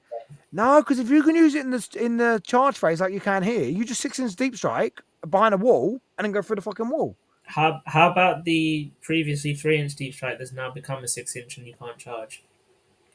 No, because that's still valuable. I hate that people are slagging that off. It's still valuable. You can still do It it is still anywhere on the valuable for board. sure because you'll be able to get monsters in certain gaps and stuff. Yes, But or just things into backfields to score points. It's yeah, still good. it is still good. I think out of all of them, you're right. The one that makes sense for them to get rid of, which it feels like a Warp trade for a surge. trade, is Warp Surge. But Exactly. I would want sticky objectives to go I because agree. it If I doesn't. had to choose one, yeah, I think sticky objective would be the one probably to choose from. I like sticky objectives, but it feels like it's probably the one I use the least, I think. Which sounds weird, but I also like my play bearers, so I actually tend to get sticky for my play bearers. I find I will normally sticky in the odd case where I need to hold an objective and I know my opponent can't get to it. But I tend to only really sticky it with that strat if I need that bubble, that shadow bubble. That is really the most use I get out of it. If I Yeah, know that I'm not going to have shadow, like if I look at it and go, right, I've got no shadows down the middle because they've taken an objective, but they're close enough that I can drop here and then go through off this objective, then um yeah, like that will be really where the most use comes out of it. But um reroll ones, what do you mean reroll ones need to go? What in general? invulnerability. Oh yeah. I like it. I really like that strat. The order of me, my Clutch, strat man. for It's incursion. clutch. If you're being shot by like 50 Yeah, shots, but do you know how many people you mention it to and they go, "No, I don't. I never use that." For me, it's so before the update, it's Realm of Chaos, Denizens of the Warp, Demonic and Vulnerability. yeah. Uh, mm, or Drought, Demonic and Vulnerability are probably neck and neck. Then Warp Surge, then Sticky. Um, I think if I was because to I order them in terms of which ones I used the most, um, Grammar Chaos, Warp Surge, and both of those two are very close in you terms use of Warp how. Surge more than Denizens. Yes. I use Denizens so much, like so much, or used to Denizens anyway. is third, but it's not like super far behind Warp Surge. No, Um, yeah, okay, fair enough. all three of those are pretty close together, but I would say that I used Realm and Warp Surge a little bit more than I used Denizens. And then Invulnerability is probably fourth. Draft goes fifth because, as much as I love it, I don't target Battle Shock stuff often enough, and I think that's No, where you it's the get the see, most power out of it's it. the The extra AP, right? AP is just there if you have low AP somewhere. Which, generally Yeah. speaking, the units that I'm taking in my list, I don't have anything below AP 2 most of the time. I find it's mostly useful on Great Unclean One in circumstances where you need it. Fiends, I find Fiends like it a lot. Um Where else do I use it? Oh, I don't know. That might be it. To be This honest, this I is the know I've thing for definitely used. me. But probably the difference between us is on my fiends, I use Warp Surge a lot more than I use Draft because I need to get to ridiculous long distance charges, Yeah, or I need to but then use that once to basically guarantee a charge. yeah, but then I think that's where we differ a little bit is because I think I have a lot more of an emphasis, and we've had this in conversations where I'm more about dropping on the objective and then standing there like a pillock just to deny it, whereas you want to interact with someone. I play more of a defensive, give up a unit to block and deny, where you want to kill a unit while doing the deny, Yeah, like which is fine. I want Like my monsters it to do all the works damn for us. work while I'm using my fiends to just go. You're not coming near this area of the board because they're fiend Yeah, setting. yeah, yeah. But then I play my things very defensive, and I know you do, but you choose when to. Like I know there's certain games you will and you won't. I fight. Well, I say that I'm probably the same. It depends. It No, depends because fiends are very I probably play mine more defensive than you now. well. You definitely do after your game against Ewan. We were Yes. talking about that Yeah. when me and him played. Only what like a week or a couple weeks after you played, and he Yeah. was like, I was just like my mind blew. I was like, what the fuck? I was like, yeah, I'm not surprised, but also it's Byron. Like, what do you expect? Um, And then Gonna find a that cracking game, way of using the unit. but but yeah. So yeah. I mean, overall, what's your opinion? Like going forwards, what's your just general feeling overall? Happy with the detachments, but the reason I'm not going to divert from Incursion is purely for tournament play. I'm going to test every single one of these detachments in casual game, friendly games, and work out what kind of army lists work in each one. But I'm looking at each of them first glance, thinking I think all of them in a 5 game tournament are capable of 3 wins, 2 losses. But I just think I hold myself to a certain standard with Incursion that I expect a 4-1 at tournaments now. Yeah, yeah, And yeah. I don't want to Definitely. switch to any of these detachments for tournaments and go 3-2 and then be disappointed with myself. I But overall, I'm super happy with all of them. And I think mm, they encapsulate the flavor of the gods pretty well. Slaanesh is the one that's probably diverted my expectations the most out of all of them, like compared to what I expected it to be. And to be honest with you, I was looking at Tzeentch going, what on earth are they going to do with Tzeentch?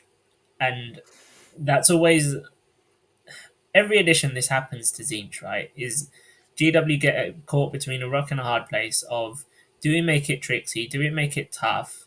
Do we make it shooty? Do we make it fighty? They just don't really know what to do. And I think they've done the best they could have done with it. Um, Khorne is just Khorne. It's better at what it's supposed to be good at. And I think Nurgle diverted expectations slightly, but part of me was thinking it's going to be a Battle Shock thing.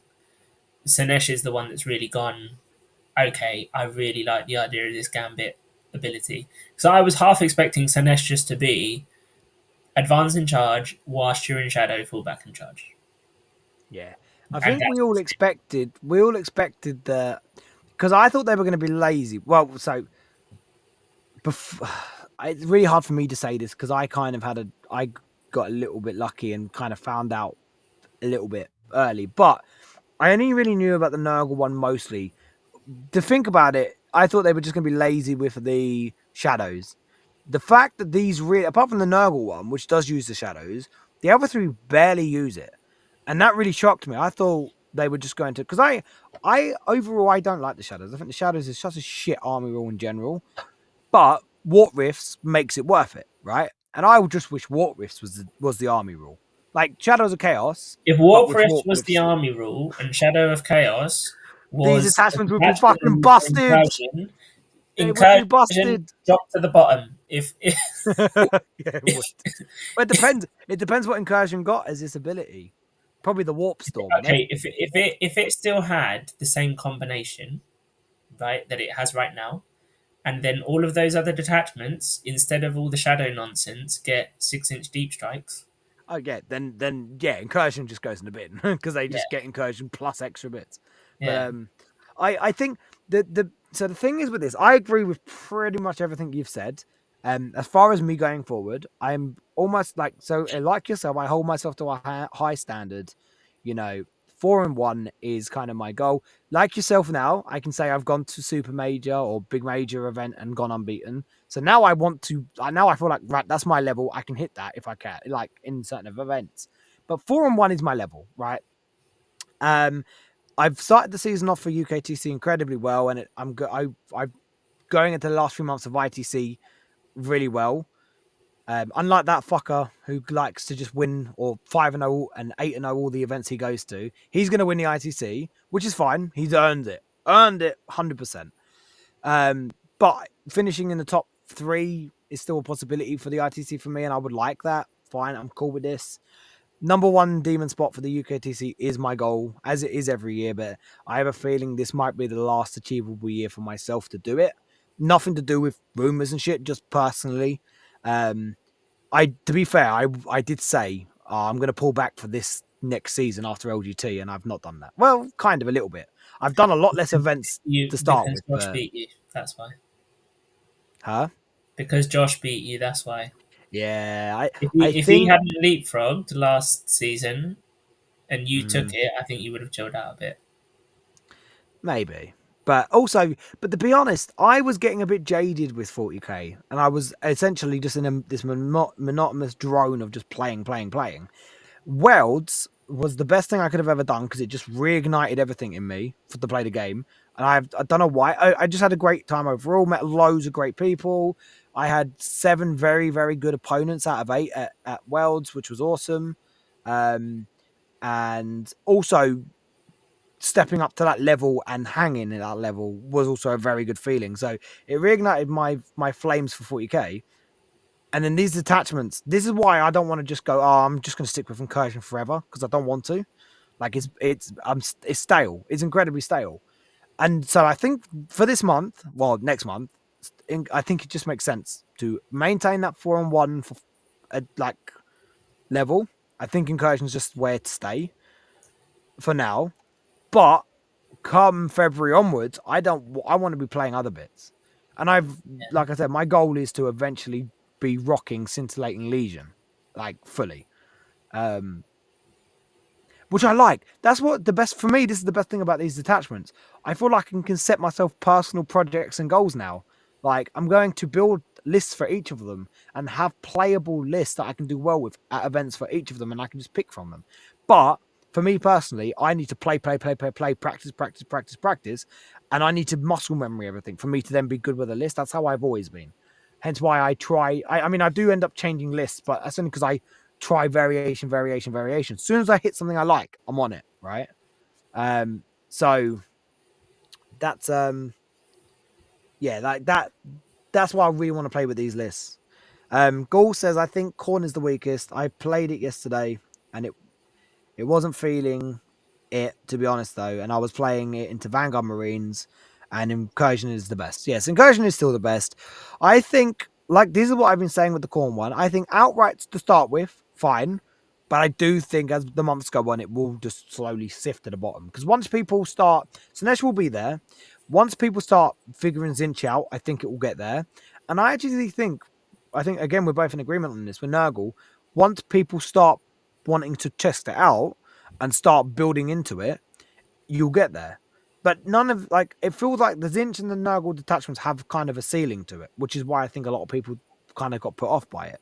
It's going to take a little bit of effort and time to really get what you want out of them. But yeah, so it's a very good time ahead for us for the foreseeable future. At least for the next, you would assume 9-10 months, and then we see what happens after that. But I just say enjoy it and play whatever you want. Like, don't just stick with Incursion because it is the best one.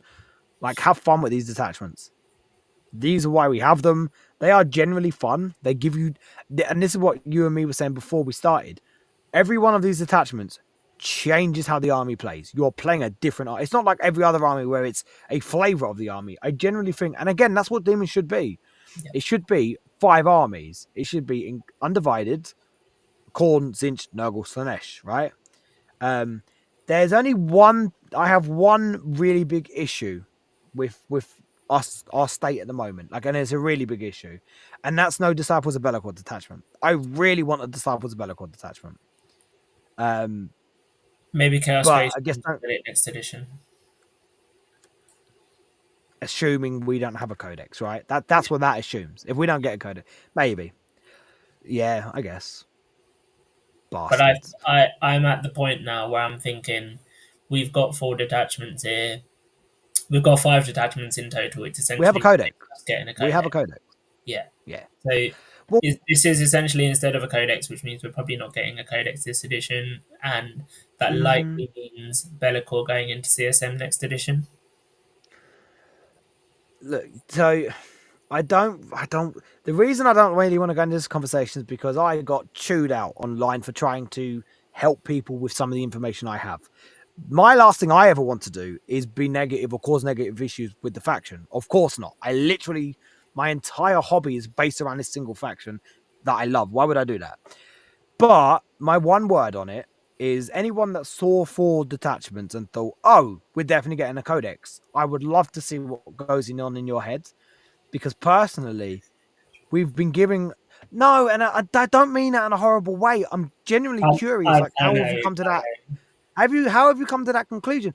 I am the last person in the world, as arrogant as it may sound, that wants this codex or this army to go away as a faction. Trust me, I. For me, we now have a codex. I'm going to keep saying this. We have a codex. We have 5 detachments. We are the only index in the game that has more than 3 detachments. Because no, more than because Drukhari have 3 detachments, right? Yes. Yeah. So apart from Drukhari, who have 3, we have 5. We technically okay. So Custodians and Tau now have 5, but if you just look at their codex, we have more detachments than they do. And again, I know it's like yes, because we have each of the individual gods. They could have just simply given us a Disciples of Be'lakor detachment and be done with it if we were going to get a codex. So I think let's look at it from the logical point of view. We have a codex worth of rules now. It's just logical to think there is no codex, Yeah. but let's look at it. Let's take away the fact that some of us may know more than others just because of I guess being lucky of who we know. There is still a chance there could be a codex, right? Yeah. But if there isn't a codex, and this is the last thing I'm going to say on it, and then that's it, and then I think we'll wrap it up. If there isn't a codex, then there's a really simple thing here is we just I know it sounds really sad to be like, well, we don't complain, but we try and prove a point that this is the wrong decision. And I guess all we can do is try and rally around and use platforms that we have. Like I have a platform that is growing, which is good. And my platform is completely dedicated to this faction. So I will use this platform in the best way I can to try and push that towards them. Not that it will do anything because let's be real, Games Workshop are not going to listen to the voice of one faction. But you say that. They did because Deathwatch players complained and they got an index. So look, I've said this. I don't care. Franco, they got an index which was essentially a copy of the index that they had before. It was. It was. To the point where in the detachment section they didn't actually bother to change the keywords in this file for which units are affected by it and which units aren't. There are keywords of units in that detachment ability. Those units don't exist anymore. In fact, pretty much all of those units that are excluded don't exist anymore. So that Yeah. shows you the level of care that goes into it. The Yeah. I the know. detachments that they've come out with here, you know, on every single one of them, there's like a border going around the sides, which has like dark and Oh yes, I know. Ours were the lesions. Yes, I know. yeah, I noticed it straight away, and my first reaction was, "You fucking bastards!" I know exactly what that means. yeah. Yes, I know. Yeah, it just It's shows. super frustrating to see, but it's like unfortunately we do just have to suck it up and accept the reality at this point. Yeah, but there's no harm in trying to at Yeah, least for make a sure, bit of a for sure. noise, and I'm going to do it. Right, I have Yeah, I have a platform to do it. I am. one of the only, if not the only, regular pure solo dedicated demon content creator. You've got like Barnyard Wargaming, but he does other bits as well. But it is majority demons. Everything I do is demon related, so I have the platform to do it and the voice to do it, as well as others do as well. And then, but the idea is, as a community, we need to stand up and try and make noise. It will more than likely 99% do nothing, but trying to make noise is better than not making any noise at all. Yeah. I don't care, right? And I said this, and this will be the last thing I say. I don't care if they give me the rules and my rules on the back of a napkin, and then they just say, "Yeah, you can use these in match play. You can take them to event, but you have it on the back of a serviette." I don't care. Give me that. I do not care. I don't care how I get my rules. I don't even care if the rules are good. I just want to have rules. I do want them to be fun, of course, but I am at the point. I not at the point. I am that in this that it could be one detachment that is absolutely garbage, and I will still play it. I will be the last man standing on it. I don't care. I do not care. And I'm not the only one. There's other demon players out there that will also have that opinion. For me, it's not about being competitive. I happen to be fairly decent at this game with the army I play. Right. I will never claim to be a good player, just a good demon player, right? I could pick up most other factions and probably do fairly shit with them. But I've played this faction for 17 years. I know it inside out.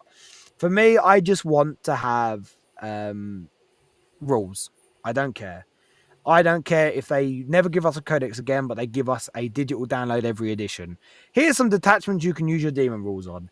And I fully expect us to start losing units to legends eventually if this is the case, right?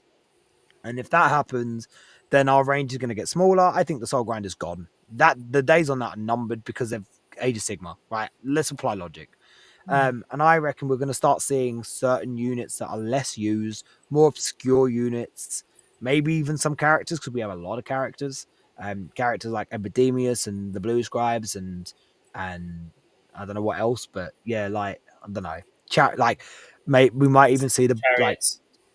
yeah, I can see chariots kind of going the way of the dodo, but who knows? Who knows? We all we can do is wait and see. We probably won't. I would assume we will start to know more once we get the first Legion Codex drop, which I don't know. And I reckon we're gonna Christmas Day. I think we're gonna get some Emperor's Children stuff. We might see Fulgrim Christmas Day. I think, which Mm, will be cool. It will be very cool. yeah. Um, but I'm a demon player, as you are. It will be cool to see other chaos stuff because I am a chaos fan. But If I see a okay, Fulcrum hey, model, I'll be looking at how I can convert it into a keeper. I'll to be a honest. keeper. That's exactly the same as me. 100%. Um, one more question because there is one more question from Ghoul. What do we think about running a demon prince on foot in Tzeentch, a demon prince on foot, and then a flux master with horrors? So essentially, a unit that will ignore -1 to hit while also being a unit that will be -1 to hit, ignoring 1+1 to hit, which is interesting. I I still don't like the Demon Prince on foot. The Demon Prince on wings, I feel like, has more play in these detachments now. The Tzeentch one is good. The Khorne one has play. Um, is there a argument for a Avatar Perfection winged Slaanesh Prince No as an chance. aggro unit? No chance. Why? Because it's That's one 195 of the points. most useless enhancements I've ever seen. But yeah, because yeah, you don't ever put it on a keeper because your keeper wants to be like this wants to be alone, but your keeper wants to be around units giving it extra AP. But on a winged demon prince, their job is to kind of just solo missile. Just kill things. I would rather Well, I kill would thing. rather have Soul Glutton still. Not on a demon prince. Yeah. I No, would good rather have enough on a Soul demon prince. Glutton than Nah. Avatar If Perfection. you were forced to take a demon prince with wings and take one of those two, I think you're always taking Avatar over Soul Glutton. Soul Glutton is not enough value on the demon prince. It's not enough wounds. It's only 9 wounds. No, it's Demon not. prince will. Like you said, you're going to put your better enhancements, the 30.1s, on the keepers. Yeah, I know. But Avatar perfection on a demon prince, if you had to, it's one of those play about Am I things. I'm just not saying it's forgetting what good. it does now? Like, what? Remind me what it does again. Avatar perfection. So it only goes on a monster, and while it's not within 6 inches of any friendly units, You can reroll advanced rolls or advanced rolls and charge rolls for it, and ignore any or all modifiers to its move and advance and or charge rolls it makes. So basically, while it's not within 6 inches of any of your stuff, it gets to reroll advance and charge rolls, and it never takes modifiers to its move, which has a 14-inch move, and it's advance or charge rolls. It's very niche, but it just means you can't be photon grenaded or something like that. And you just get the free reroll charges. It doesn't make him any better, really. It just essentially makes him a little bit more reliable to get in combat before he ends up dying eventually or soon. But So because he's it's so meh. much easier to kill than a keeper, I look at him and think he can't punch up. So No, he's going to not punch really. against smaller stuff, which means Soul Glutton is better. Yeah, but to be fair, you're then using him as a trade piece, and that guy is never trading No, no, up he's not. nor No, no, he's fairly. not. He's not trading. He protects your backfield. No, I'm talking about Avatar Perfection. With Soul Glutton, yeah. With Soul Glutton, he protects your backfield. With Avatar Then Perfection, I don't think it's anywhere near worth taking on any model. no, I agree. Avatar Perfection is not very good. It's not very good, but If he wanted to be so um, damn perfect, we would have given him durability boost or something, or extra strength. I agree. I think, or like just a way to get loads of extra attacks. I'm sad that they didn't give you a way to get more attacks in this detachment. Um, We used to have the these the enhancements, which were like for every attack that you missed with, you make another attack. that was that us or was that Emperor's? Not Emperor's Loads Children. of What stuff was the used other to have one? it. Loads of stuff used Who? to have it. I think Yeah, was yeah. it last edition that it started on like There one was thing. no. It was flawless host. I think had it. I think I can't remember. It was 8th edition. That was 8 years ago. Speaking of footprints, is there an argument to give droning shroud to a Nurgle prince on foot? So he's basically got an Oh aura of you damn can't it! shoot me outside Yeah. because he goes, I've got an aura of you can't shoot anything around me outside of 18, but also if you do, we're all stealth. And then I can also just pop my free up invom once per game, just to stop me from dying. Yeah, it's true. There's It's definitely a not a case for it bad. because I think it allows you to use your great unclean ones as just sit on objectives and try and survive pieces Mm-hmm. because they don't I don't really think do that's much terrible because else. that's too. But saying that, that makes the footprints 5 points more expensive than a standard ground clean on a Rogus. But you are getting no shoot outside of 18 and stealth within 6. Mini Bellic. So he's literally mini Bellicor. Yeah. Literally mini Bellicor. To the point where you For would even for, consider for using nine for 90 points less. Yeah. I mean, I have like 3 unbuilt Bellicors here. I could convert one and give him Yeah, smaller wings. yeah. Um Because he's not that big, right. Bellicle himself. If If you you just take take him his off wings his off, if you he's not take him off that. his steps, if you take him off his steps, you could definitely put him on a normal. I think so. Can't be asked. They're all the He way probably over just there. about overlaps it. Maybe, but then you could just cork him, put a bit of cork and sit him on cork. Fuck it. Yeah.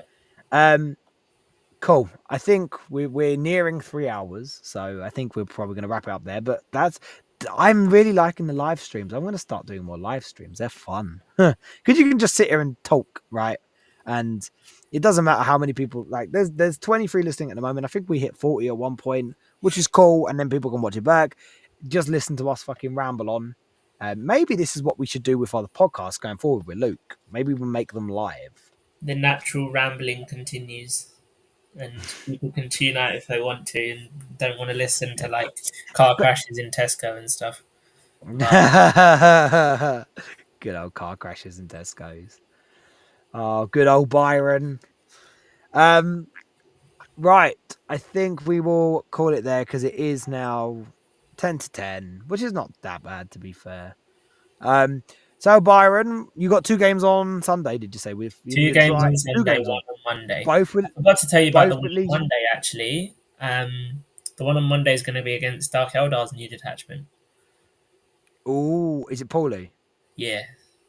So Ooh, with the Harlequins. Oh, I'm really so look. basically, That I'm going to sounds so see. exciting. That's going to be a challenge. So I'm going to see how the Slaanesh detachment does on Sunday against Blood Angels and Necrons, and I might run Tzeentch against Drakari.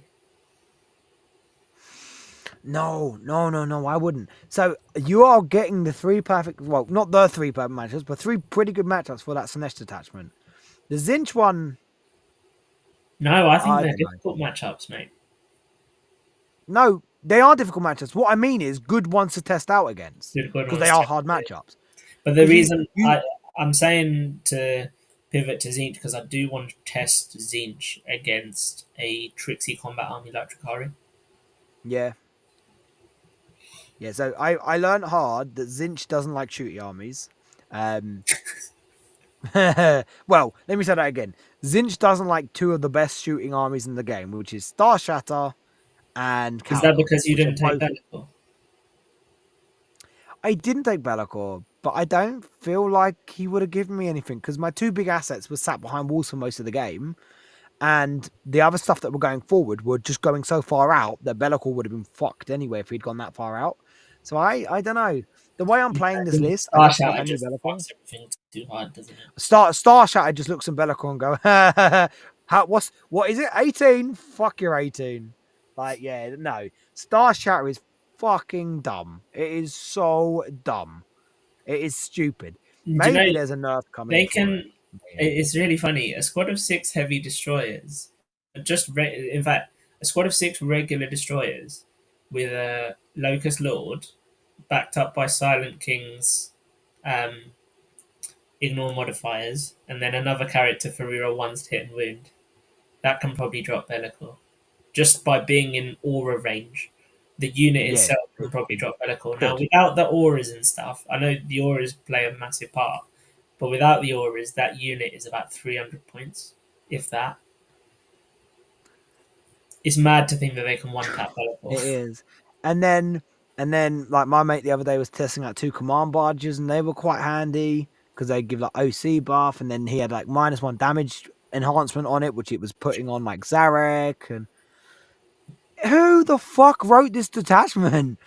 The same dick that wrote the other detachment, I reckon. They That's gave them just absolutely stupid. everything. They never learn. How many times do they do this every edition? There's We're going always. to give this one army every rule. Oh, fuck, it's broken. No shit. Is it broken? It's. Do you remember when Oh, Castade's finished last edition? huh? This echoes when Star Shatter echoes when Custodes released last edition. Oh, please don't. They're my least favorite faction anyway. I thankfully, so when Custodians got released in ninth edition, I took a bit of a break because I had a new job and I had some stuff going on. So I took about 3-4 months off. And when I came back, it just got like the first nerf. And so it was still really good, just not the stupid immediate stuff that it was. So I thankfully fucking missed it. But they were still stupid. I still hated them. And ninth, 10th edition, I don't miss Index Custodes. Fucking hated Index Custodes. They were perfect counter for us. Yeah. Oh look, you've just put your two big combat threats into this unit that's got all these buffs. I'm just gonna fight. I'm gonna pop 4 up for a pain, and I'm gonna fight before you. So sweet. So I don't kill this unit of wardens. Fine. Oh god. Yeah. So, but overall, I'm happy with the detachments. There's a lot to practice and a lot to play. Sorry, not to practice, but and practice. But this is what I'm most excited about.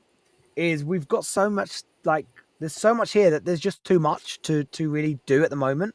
Like I've had 2 games with Tzeentch. You've got 3 games, which you said you're going to do 2 Slaanesh, one with Tzeentch, more than likely, right?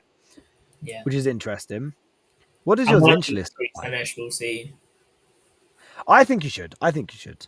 Are Yeah. you taking Shalaxi? Of course. Yeah. I looked at the list. I looked at the detachment, and I was like, I might just take keepers, man. Just take 3 keepers or whatever. And I was just like, I just don't think I can run this and not run Shalaxi. Like, she she gets so much from this detachment. She gets so much. I Though sent she will miss 6-inch dips, right? But I sent my list on the chat if you want to have a look at it, but it's only got one keeper. Bellacor's in there, Shalaxi's in there. It's quite a weird bit of a pivot of a list, to be no, honest. But that's like I said earlier. That's how I've looked at it. It's Belloc or Shalaxi Keeper.